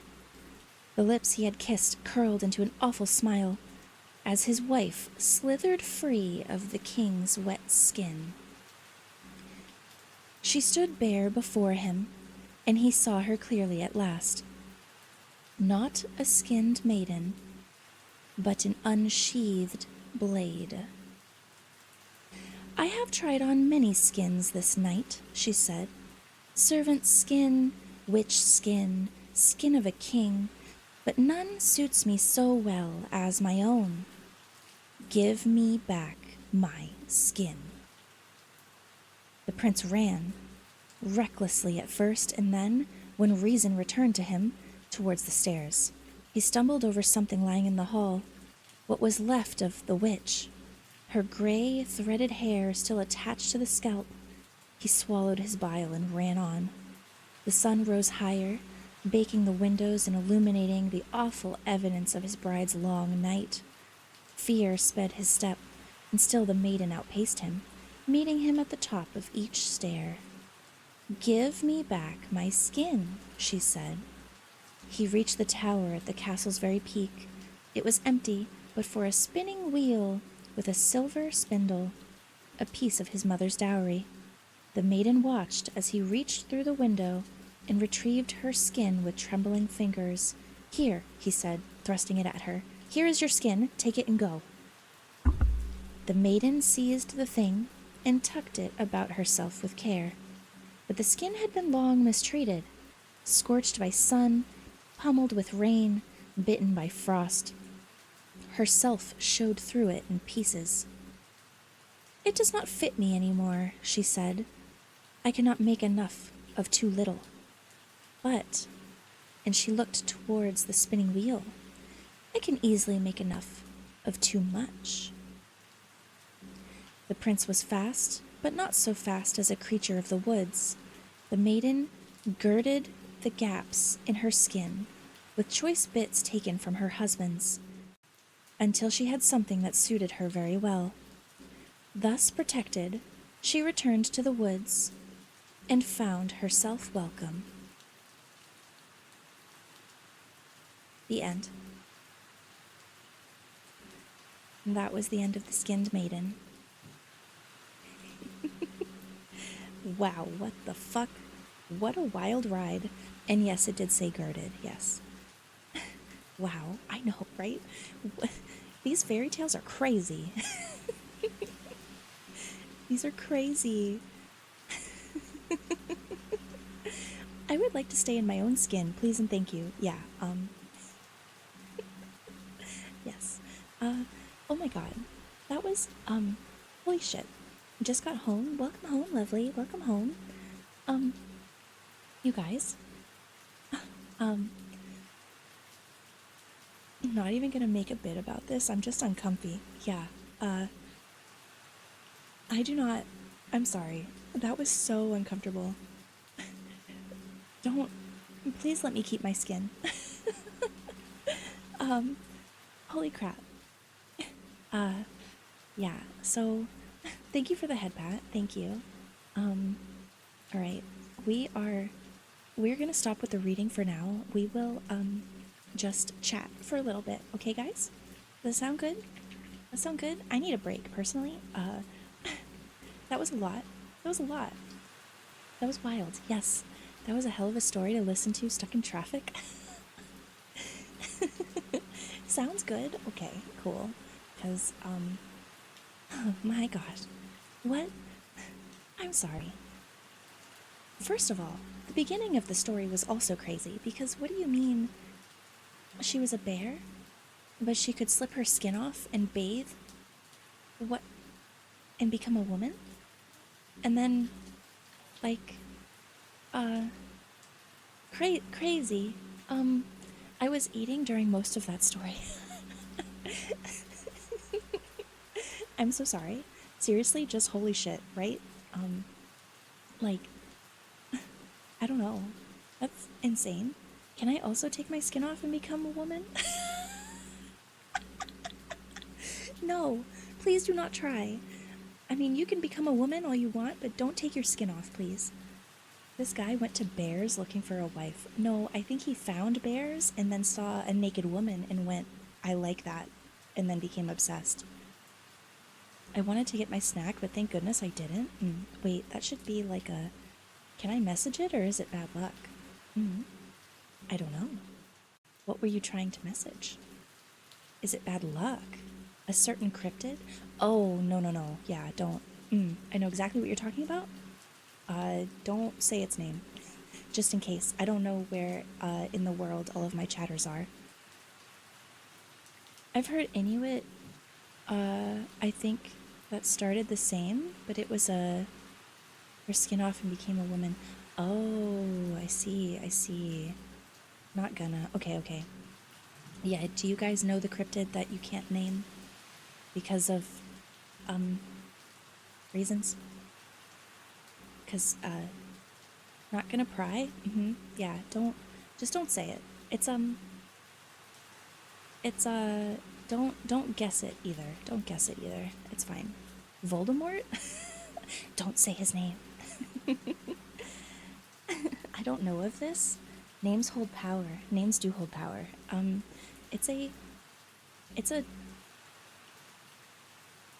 I might... Maybe we should just change the subject, honestly. Or maybe if I... So there's a game that used to be about this cryptid, and they changed it because of this reason. And, oh, that, yes, yeah, So, just don't say it. Just don't say it. Just to be respectful of people. Yeah. Hang on, let me go in the bathroom, look in the mirror, and say casket 3 times. Damn, you want me to kiss you that bad, huh? I still have no clue, but oh well. I mean, Drak, it's okay. It's a United States Native American cryptid, kind of. That's all you really need to know. Oh, it's a kiss? I mean, if you've summoned me in the bathroom, yeah.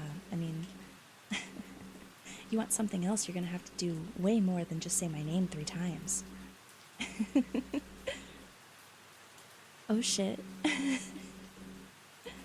My goodness.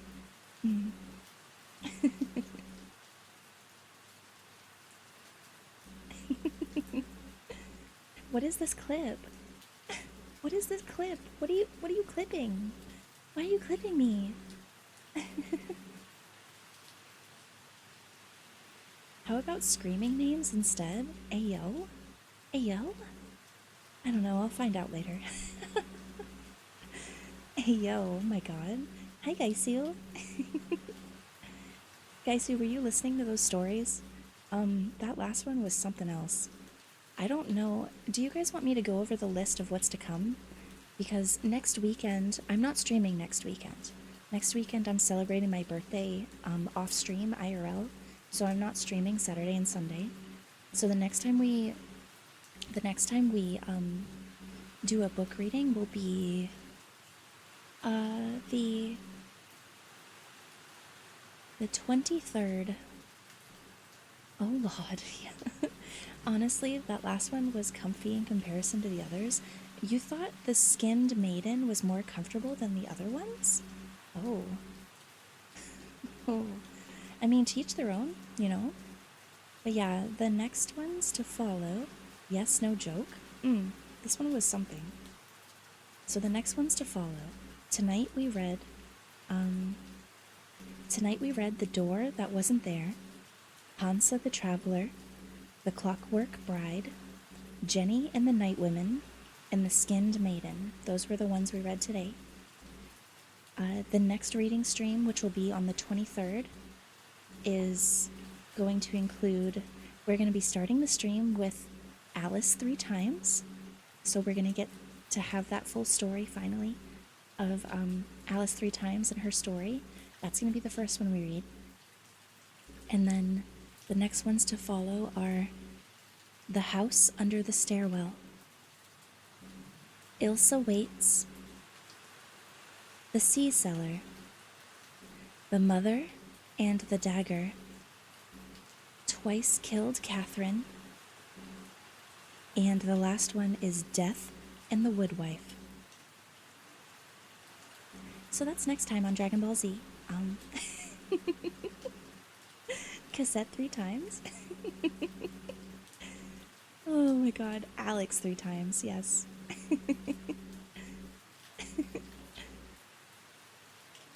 I don't think that was just because it had hot women, but it could be. Maybe. Exclamation point 3 times. Oh my god. You guys. But okay, I am sleepy, so I might head to bed here in a second. No worries at all. The whole point of this stream is to make you sleepy. That's what we're here for. Bear maidens. Still, that was a wild ride. That was a wild ride. There were some parts of that last story that kind of gave me deja vu, too. Not in like a I've read this before kind of way, but in a elements of the story are familiar to me way. Yeah, I lost power a bit last night and went to bed late, and my cat sang the song of her people, so triple whammy. Oh. Oh my. Exclamation point, give my skin back. Very relaxing stream while playing a very violent game. Jackal. Best of both worlds, I suppose. Alright, night all. Good night, Crimson. Please sleep well, okay? Oh, and like yeah, I've been there, done that way. And like I think I've read something similar to this, but not exactly this way. Get some good sleep, Crimson. I love you. Thank you for being here with me today. Thank you, thank you. I love soft violence. My. I literally submitted 3 school assignments during this stream. It's been so zen. Thank you. You're welcome. You're welcome. Gosh, I couldn't imagine listening to this and doing schoolwork, but... Oh, so you don't skin your maidens? So no maidens? So no skin? No, seriously, whether you're here to fall asleep or here to be productive, W, either way. Just thank you for being here in general. I still can't... This is crazy. We're almost at the tarot reading stream, too. We're like 10 subs shy of the tarot reading stream. Insane.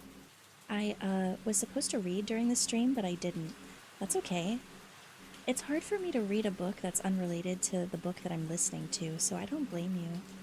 My brain can't multitask like that. And trust, I've got ADHD like crazy. I can multitask when I really want to, but reading a different book while I'm listening to a different audiobook would absolutely trip me up.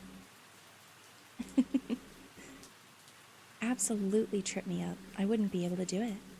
I wouldn't.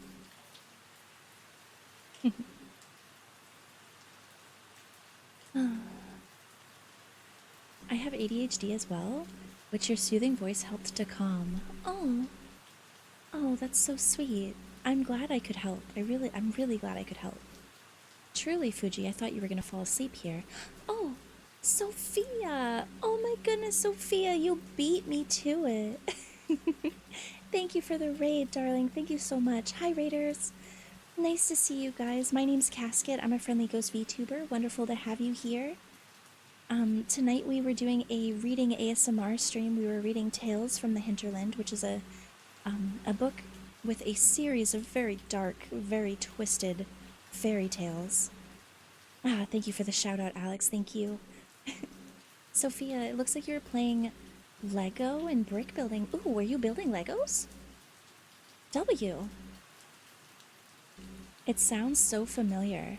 So, Sophia, I think the first time you rated me, or the first time I rated you, I was reading The Hazelwood, which The Tales from the Hinterland is a fictional novel from that book that the author read, that the author wrote from that book. And it's very, very interesting. It's very cool. Very dark and creepy. I was building the chrysanthemum. I have the chrysanthemum. Wait, do I have the chrysanthemum? I have the chrysanthemum. I have that one. Oh, cool. Oh, twins. I had to literally look to my side and be like, is that the chrysanthemum? It is. Cute. I hope you had a really good stream. I hope you enjoyed yourself. Oh, yes. Yes, I highly recommend. It's so pretty. It is. Yeah, skinless bear maidens, etc. It's all normal stuff. Twinning, yes, twinning. I love Legos. I love Legos, so that's so cool. If I had a hand cam or like just a webcam in general, I would definitely do Lego streams. That would be so much fun. Well, Raiders, if any of you guys need to raid and run, please feel free. I don't know how long you were streaming, but your health is important, okay? So make sure you're getting enough rest. Otherwise, you're free to hang out with me for a little while longer. We're probably going to be live for like another 30 minutes, and then it's going to be time for me to go to bed. It's relaxing. It is. It is. Cough, cough. I mean, you have a throne, Cass. I do have a throne. Wait, do you mean I should put a webcam on my throne? You know, I guess. Gee, twist my arm, Alex. That's a great idea. I'll have to look into one. I just don't know anything about webcams, so I would have to look into one that's gonna match my style. It wasn't too long, so I'm gonna listen to. Okay. Thank you for joining me. Nudge, what's with that look? What's with that look, Nudge? You're not thinking thoughts again, are you? I already have a second monitor thanks to you. I just have a Logitech. Oh, it's a Logitech webcam? Okay. I have a Logitech mouse. Maybe I'll look into that and see. Thank you for the suggestion, Sophia. Thank you. Oh my goodness. I just like to help out. Nuts, you're such a cutie. Thank you. Listen, I didn't say it, you did, Cass.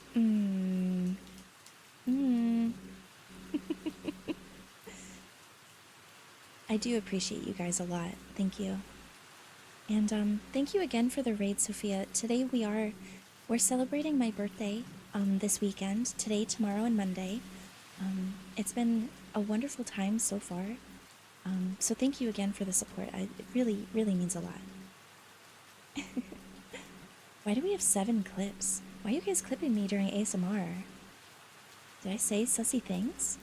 I don't recall. Happy early birthday, Pookie. Thank you, thank you. This week is gonna be really crazy. Because, you know, we're doing the subathon today, tomorrow, and Monday. And then my birthday is Tuesday. And then we're streaming with Opal on Thursday. We're playing Baldur's Gate 3. And then I'm not going to stream again until the following Monday, and it's going to feel so weird. Considering what you were reading, I wouldn't be surprised. Yeah? We're going to have Casket play Alien Isolation? Ugh.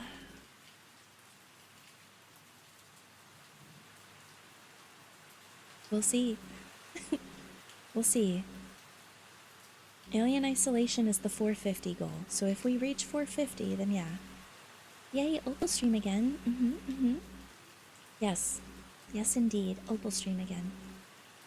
I don't think I'm gonna drink this time, though, because I'm probably going to drink pretty heavy on my actual birthday, and I'm probably going to drink on Saturday when I celebrate with my friends.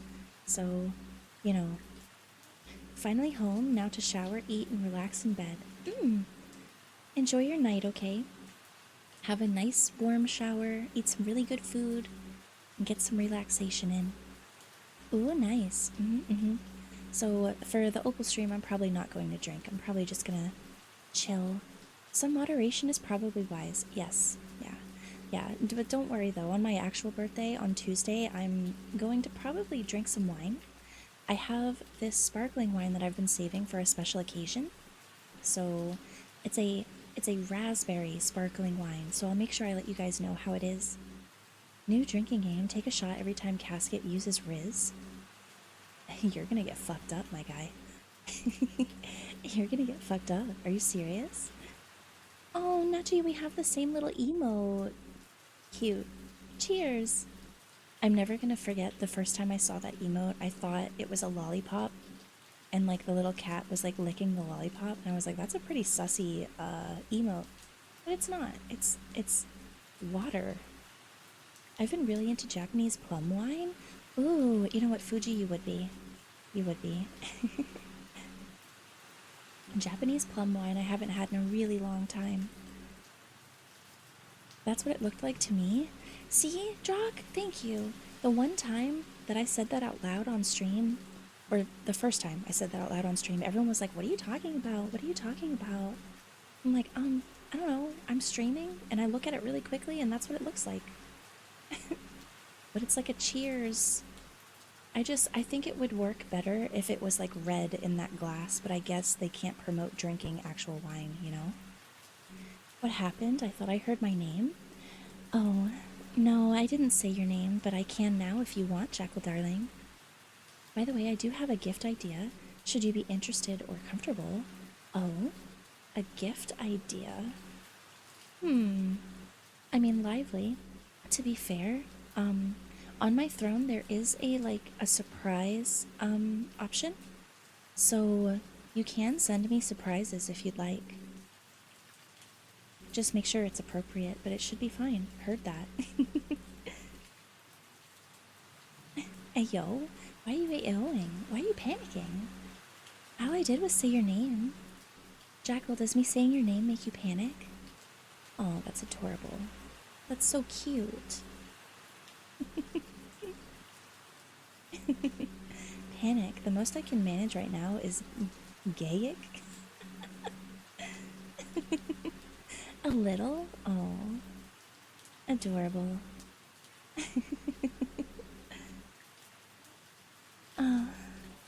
Sun is rough.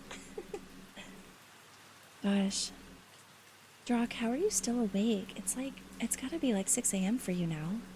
It's gotta be your bedtime at this point. Wait, did you eat dinner? Yes, you did. That's right, you did. Because you were saying your phone was dying. I was mid-reading for that, but I caught some of it. 6 a.m., yeah? Damn, early. Yeah. You guys have been spoiling me rotten today, though, with all of the hanging out. That's the problem, though. Glad you are going to get together with your friends, but going a week without your ASMR is going to be hard. I guess we'll have to watch a VOD that Saturday. Aw, King. Have you gotten used to our little routine? Honestly, it's going to be really weird for me, too. I like taking vacations and traveling and going and having fun, you know, and like hanging out with my friends, but at the same time, like, streaming has become such a routine thing for me that I'm gonna feel like I've lost a limb, you know, while it's gonna hit 9:30 next Saturday. I'm gonna be like, man, I miss my community. Okay, so note to self, act like I pretend to hear my name being said by Cass just to have her actually say it. Oh, Alex, do you want me to say your name too? Now I have to stay up later before I sleep since I ate not long ago. Or you could just go to sleep, I mean.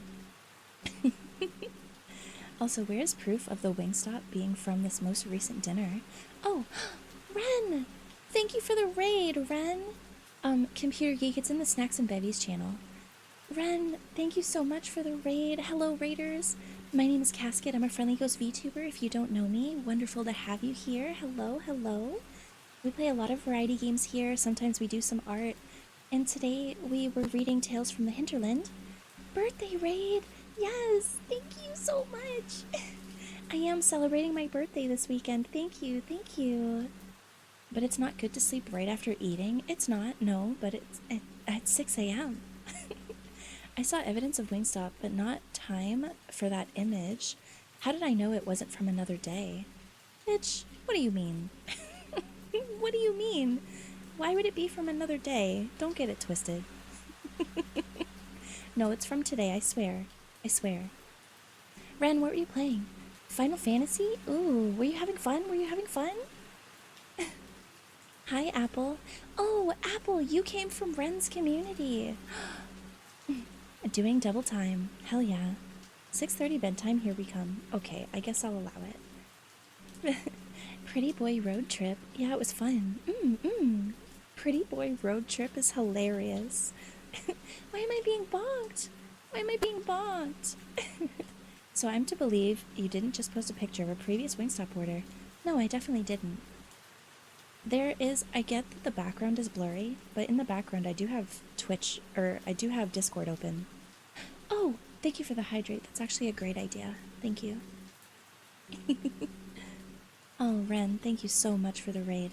If any of you raiders have to raid and run, please feel free. It will not hurt my feelings, but you are welcome to stay and listen to the rain sounds for a little bit before we end stream. I'm going to be live for like another 20-25 minutes, so no worries either way.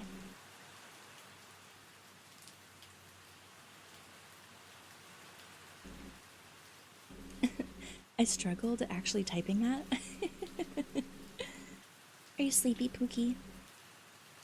It's okay if you are, Alex. It's very comfy here. I do need to make sure my game's saved closed because I'll be going. Have a happy birthday and a good raid. Oh, thank you, Ren. Thank you for the birthday wishes. Thank you so much. I still think Cass needs more Wingstop. I mean, darling, I can eat Wingstop tomorrow if you like. I only ate about half. I got 7 of the chicken fingers. Chicken fingers? Chicken tenders. I got 7 of the chicken tenders, and I only ate about half of them. So I'll definitely be eating the other half tomorrow. A little. I did work almost a 10-hour shift. Oh my god. 10-hour shift is crazy. Well, Alex, if you need to leave before I end stream, it's okay. I won't be mad at you at all. Your sleep is important. Aw. If I got 7, I'd have been eating 7. Well, I don't know, Computer Geek, I know you weren't here earlier, but I ended up spending a long time dealing with audio issues. Oh, thank you! Christian, thank you for the follow. Welcome to the afterlife, friend. Don't forget to claim your daily piece of fruit, okay? Oh, you did it before I could even remind you. Look at you.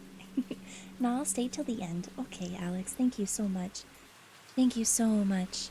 Happy birthday, Fruit. I hope your birthday is awesome. Thank you, Apple. Thank you so much. Seriously, you guys, all the birthday wishes are so, so appreciated. Thank you, thank you. But yeah, I was dealing with audio issues, so I ended stream at what, 6:20 or something? And then I spent the next hour and a half troubleshooting, changing options in OBS, changing things on my mixer, trying to make things sound a little bit better, trying to eliminate feedback. Audio issues be gone at least. You didn't hear any at all, Drock? That's great news because I tried really hard to fix all the things and I think it worked out. I also got with someone who is a kind of professional at audio stuff that is a friend of mine, and they recommended some things too, and I think it all worked out in the end. I'm glad my little post-it ghost survived the day. Aww. My little post-it ghost. That's so cute. I mean, from what I've heard, the issue source is known. Yeah, I'm thinking that if it does persist to happen, it's definitely the XLR cord, and then I just need to replace it. But at the end of the day, this quality is so much better than my old condenser mic was. I don't think it's wise to, like, revert back to the old one, so I'm not going to worry about it for now. Oh, thank you for the posture check. I'll do that for you. Thank you, thank you. Ghost it note? That's adorable. That's adorable. Yeah, worrying bad. Thank you, Jock. I have a I have a tendency to worry. So I just want to provide you guys the best quality stream that I can, you know? The little ghost on my note is still so peak. Oh, Nut, you like it? Really? They do give me cute aggression. They really do. They really do. Everyone unposture your check. Yes, XLR cords are so finicky. I didn't know. This is my first time using an XLR. I had no idea that they were so finicky. I literally took it out of the box. It came like this. I don't know. The ghosts on the notes are so peak. Thank you, thank you. Hi, Zero. How are you, Zero? Nice to see you. Welcome in. Welcome, welcome. Why are you shaking me? Why am I being shooken? I'm shrimp-shaped and won't change. Nachi, come on. Sit up straight for me, darling, please. I can't believe I have to beg you guys to take care of yourself. Please take care of yourself.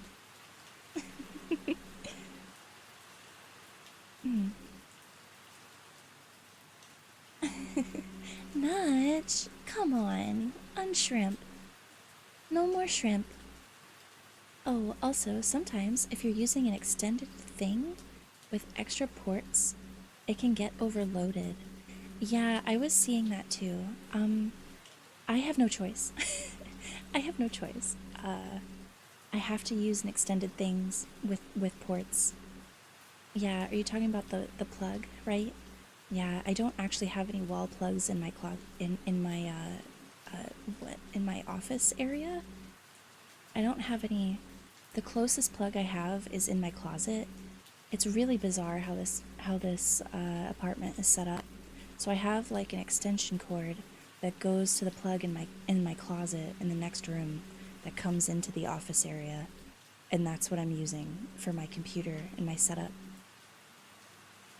Also, you get shook, because why not, Pookie? Alright, Alex, well, if you shake me, I shake you, okay? Because there isn't a hug. Oh, there is a head pat, though. Possibly unplugging some other less needed things could help. Okay. Heard loud and clear.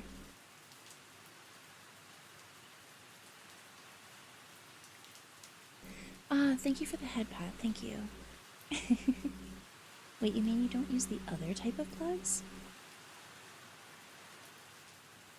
I didn't say that.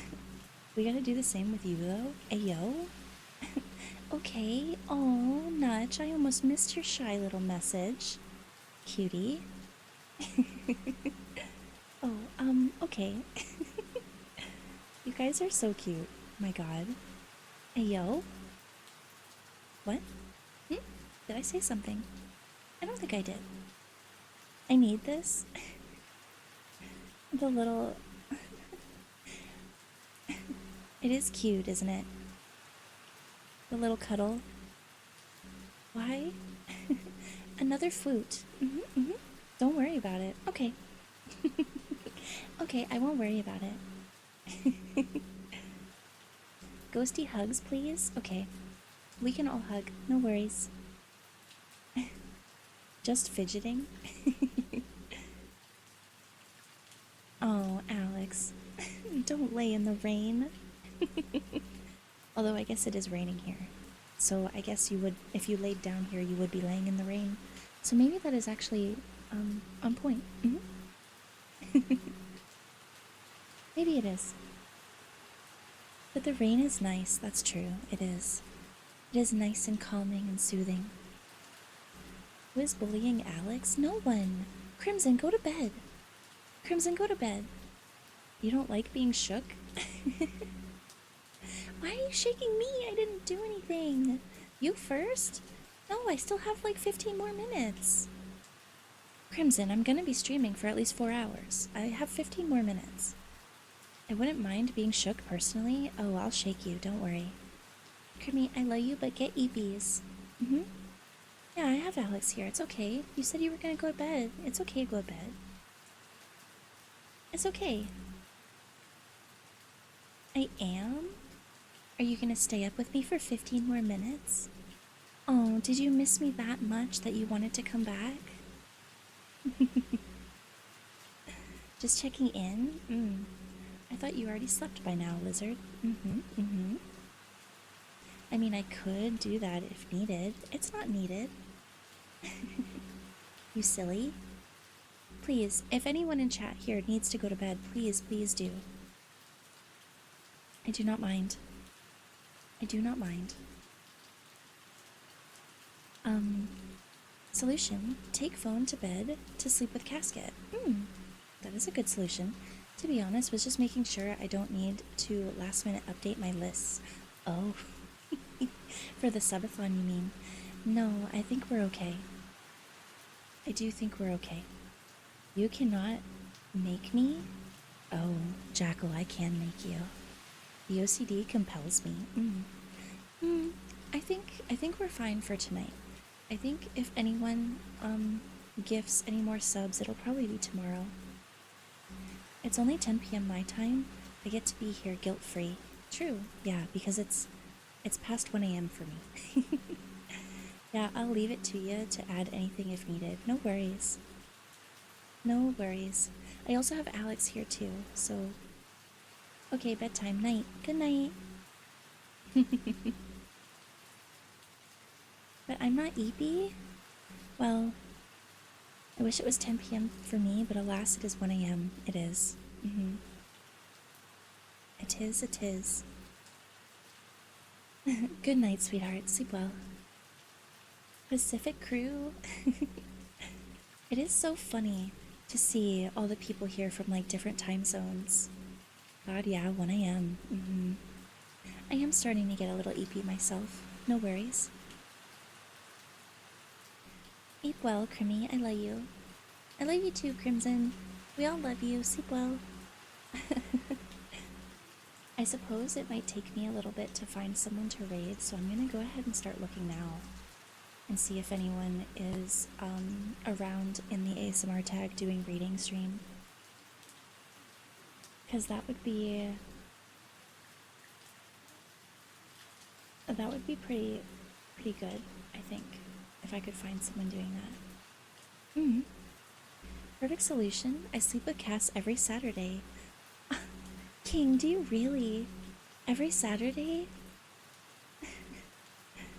You're so sweet. I think the other UK soldiers have fallen. I think so too. Truly, Jock, I think they're here. I think they're just asleep. Aw. I hope me not streaming next Saturday isn't going to ruin anyone's sleep schedules now that we have formed this habit together. But just know, if you're thinking of me, I will be thinking of you. And the next stream for me is going to be tomorrow at 3 p.m. EST. I do usually do art on Sundays, but tomorrow we're going to be doing variety games. And I kind of feel bad that I didn't play Scott Pilgrim today, so I might start stream tomorrow with Scott Pilgrim. How will you know that I'm thinking of you? Because you'll cross my mind. And if you cross my mind, then I know you're thinking about me. Ooh? Yeah, because today we had too many sticky notes to do, too many ghosties to draw, and then we were dealing with audio issues and trying to troubleshoot together. So I think tomorrow is game day. Tomorrow's game day. We're going to play some Scott Pilgrim for a little bit, and then I might switch over to Homura and play some more of that game. But I'm also kind of feeling the itch for a cozy game. I haven't played a cozy game on stream in so long. I don't know if you guys are familiar with Fields of Mystria. I'm thinking of starting a new playthrough for that. Have a good night. I sleep now. Oh, LGA, cutie. Good night. I hope you sleep well. Thank you for thinking of me. I think I caught the audio issue part of stream. Yeah, probably. That part was, I admit, a little stressful for me, but you guys are just so nice and helpful, And I probably wouldn't have known that was an issue unless you guys helped me out with that, so thank you. We got a bit too silly today for games. Yes. Yes, and Nutch, I appreciated every second of it. Yes, do it. I think I might. So we might start with Scott Pilgrim, and then I might do a new save of Fields of Mystria, because it's been a long time. I do have an old save of Fields of Mystria that I was playing, but it has literally been since like September of last year since I've touched that, and I kind of want to start new with you guys. Don't call me out like that. It's easy to know because you always are. You're so cute. My drive home was super entertaining. Yeah, for real. Honestly, Jackal, thank you for all of the love that you showed me today. Seriously. Thank you so much. Oh, Johnny, thank you so much for the follow. Welcome to the afterlife, friend. Thank you so much. It's good to have you here. Don't forget to claim your daily piece of fruit. Pick out a comfy little tombstone for yourself. There's plenty of room for you. When is the next audio issue stream gonna be? Peak. Of course we don't want more issues, though. Honestly, Drog, I thank you for all of your help, too. Seriously. Much appreciated. All of you, seriously, much appreciated.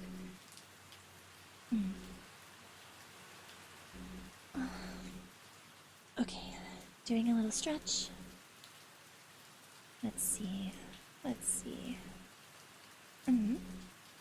Hi, how are you? Oh, I'm good. Boomy! Oh, Boomy with the raid. Hello! Hi, Boomy. Hi, raiders. If you guys don't know me, my name's Casket. I'm a Friendly Ghost VTuber. Wonderful to have you here. Hello. We play a lot of variety games here, and we do some art, but tonight we were reading books. We read some really dark, macabre fairy tales. It's not a problem, Miss Cass. I really love being here, and with everyone. You and everyone here give me something to look forward to. Aw. Thank you.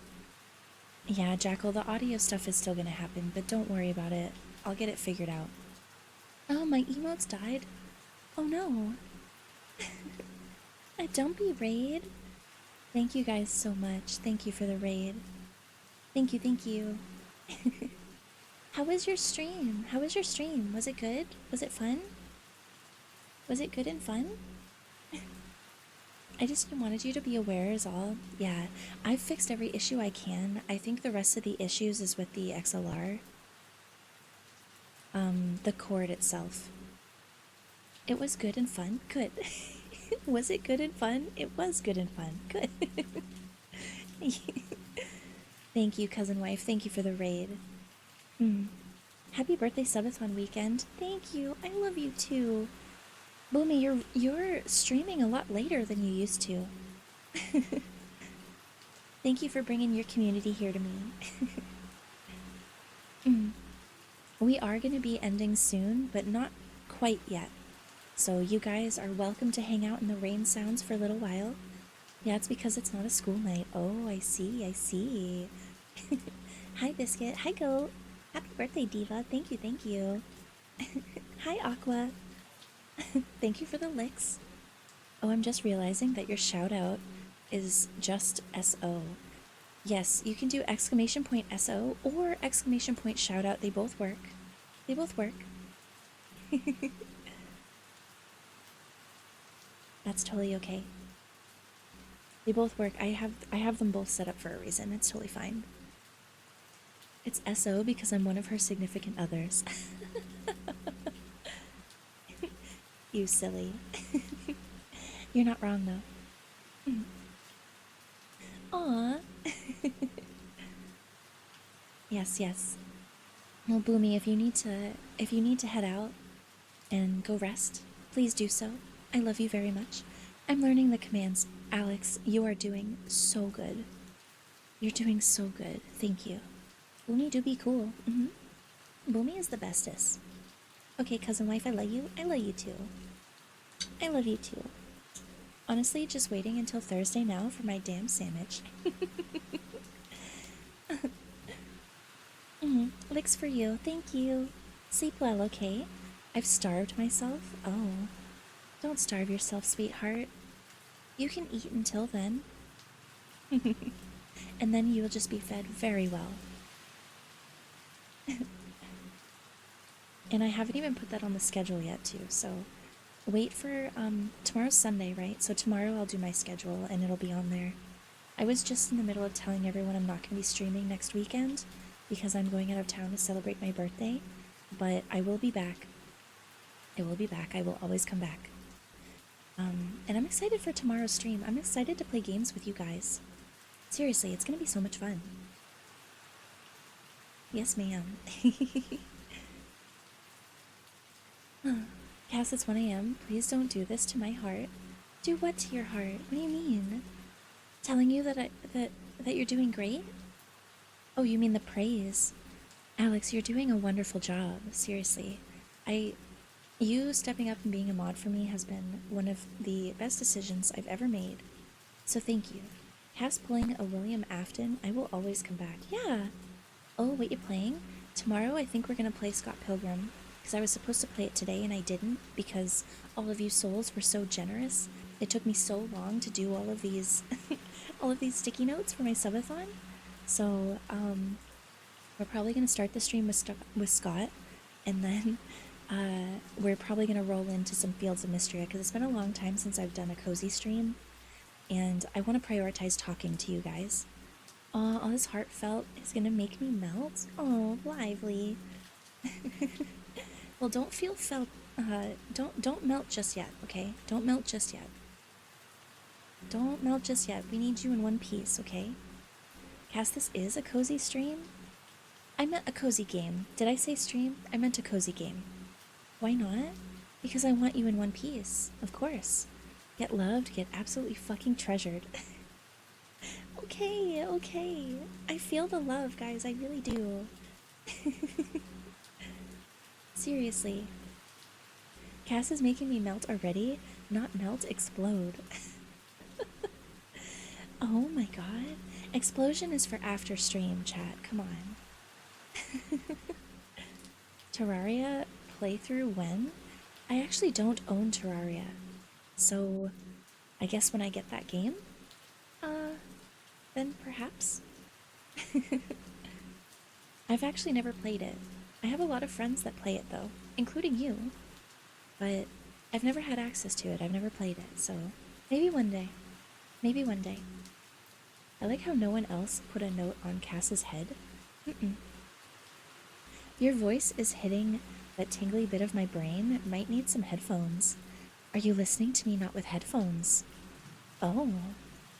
Headphones might break you. Yeah, Gaisu, I don't know. No one has chosen my head. But I think it might be because of the fruit, you know? And no one wants to cover my face. Bold choice. I know, listening to me with no headphones, I say some sus shit. I've seen a lot of videos blowing up lately of people playing it blind for the first time on stream. That's what I do with most of my games. I play it blind first time. Understatement. I dare to dream. Let's see. If I had a big TV and sound system, I'd put Casket up there. Oh, it is such a nice face after all. It'd be terrible to cover it. You guys, stop. Oh, no one has chosen my head? Cast self-reporting? What? No, what? I played the fifth. Don't want to block the ghostie's beautiful face? If and when I get out of writer's block, be on the lookout for either another server poem or a birthday one. Oh, you don't have to make me any promises like that. Thank you. Thank you. I love your poems though, Alex, seriously. They're so good. Oh yeah, that's definitely working. What's definitely working? Adorable? Me, no. Definitely not. Me? I'm not. No. The headphones?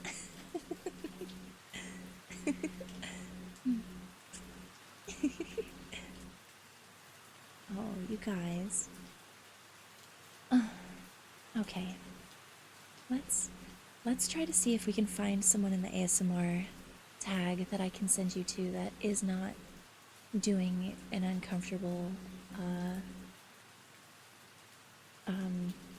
sound with the headphones. Very tingly. Very tingly indeed. Was not ready. Oh.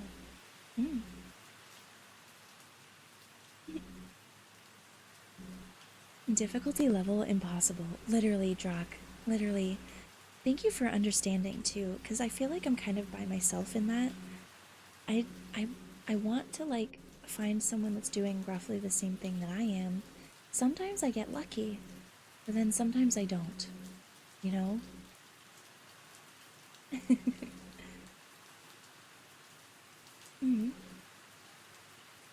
Mad respect for the unironic work of a bard. I did write one before getting into writer's block. Did you? Please share if you'd like. I have a friend doing ASMR if you don't have someone to raid cast. Oh, you do? I do not wish to be horny. I just want to be happy. Aw. She's also a VTuber as well. Is she doing the same type of ASMR that I'm doing, though? Because that's the question.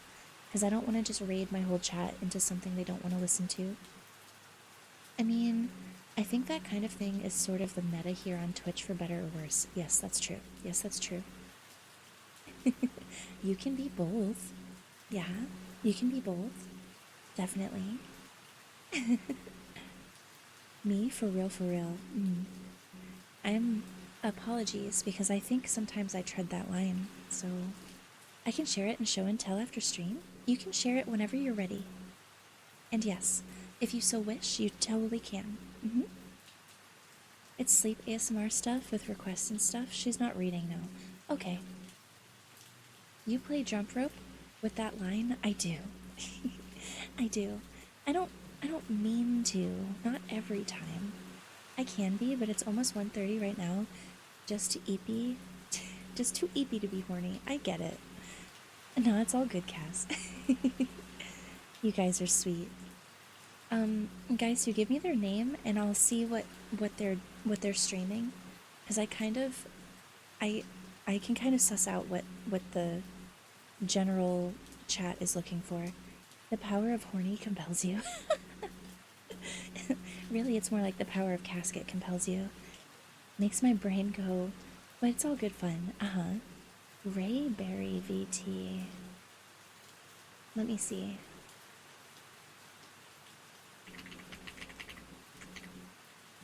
EP time. Yes, EP time. I recognize this streamer's name. I actually can't hear anything from their stream. She's not muted, is she? Maybe I just can't hear it. Hold on. Rayberry VT. Maybe I have to reload this. She streams with Vixie. Oh, she does. Let me reload this page. It could just be... And she's not. I can hear her. I wonder why it's muted for me. Let me see. Let me find her.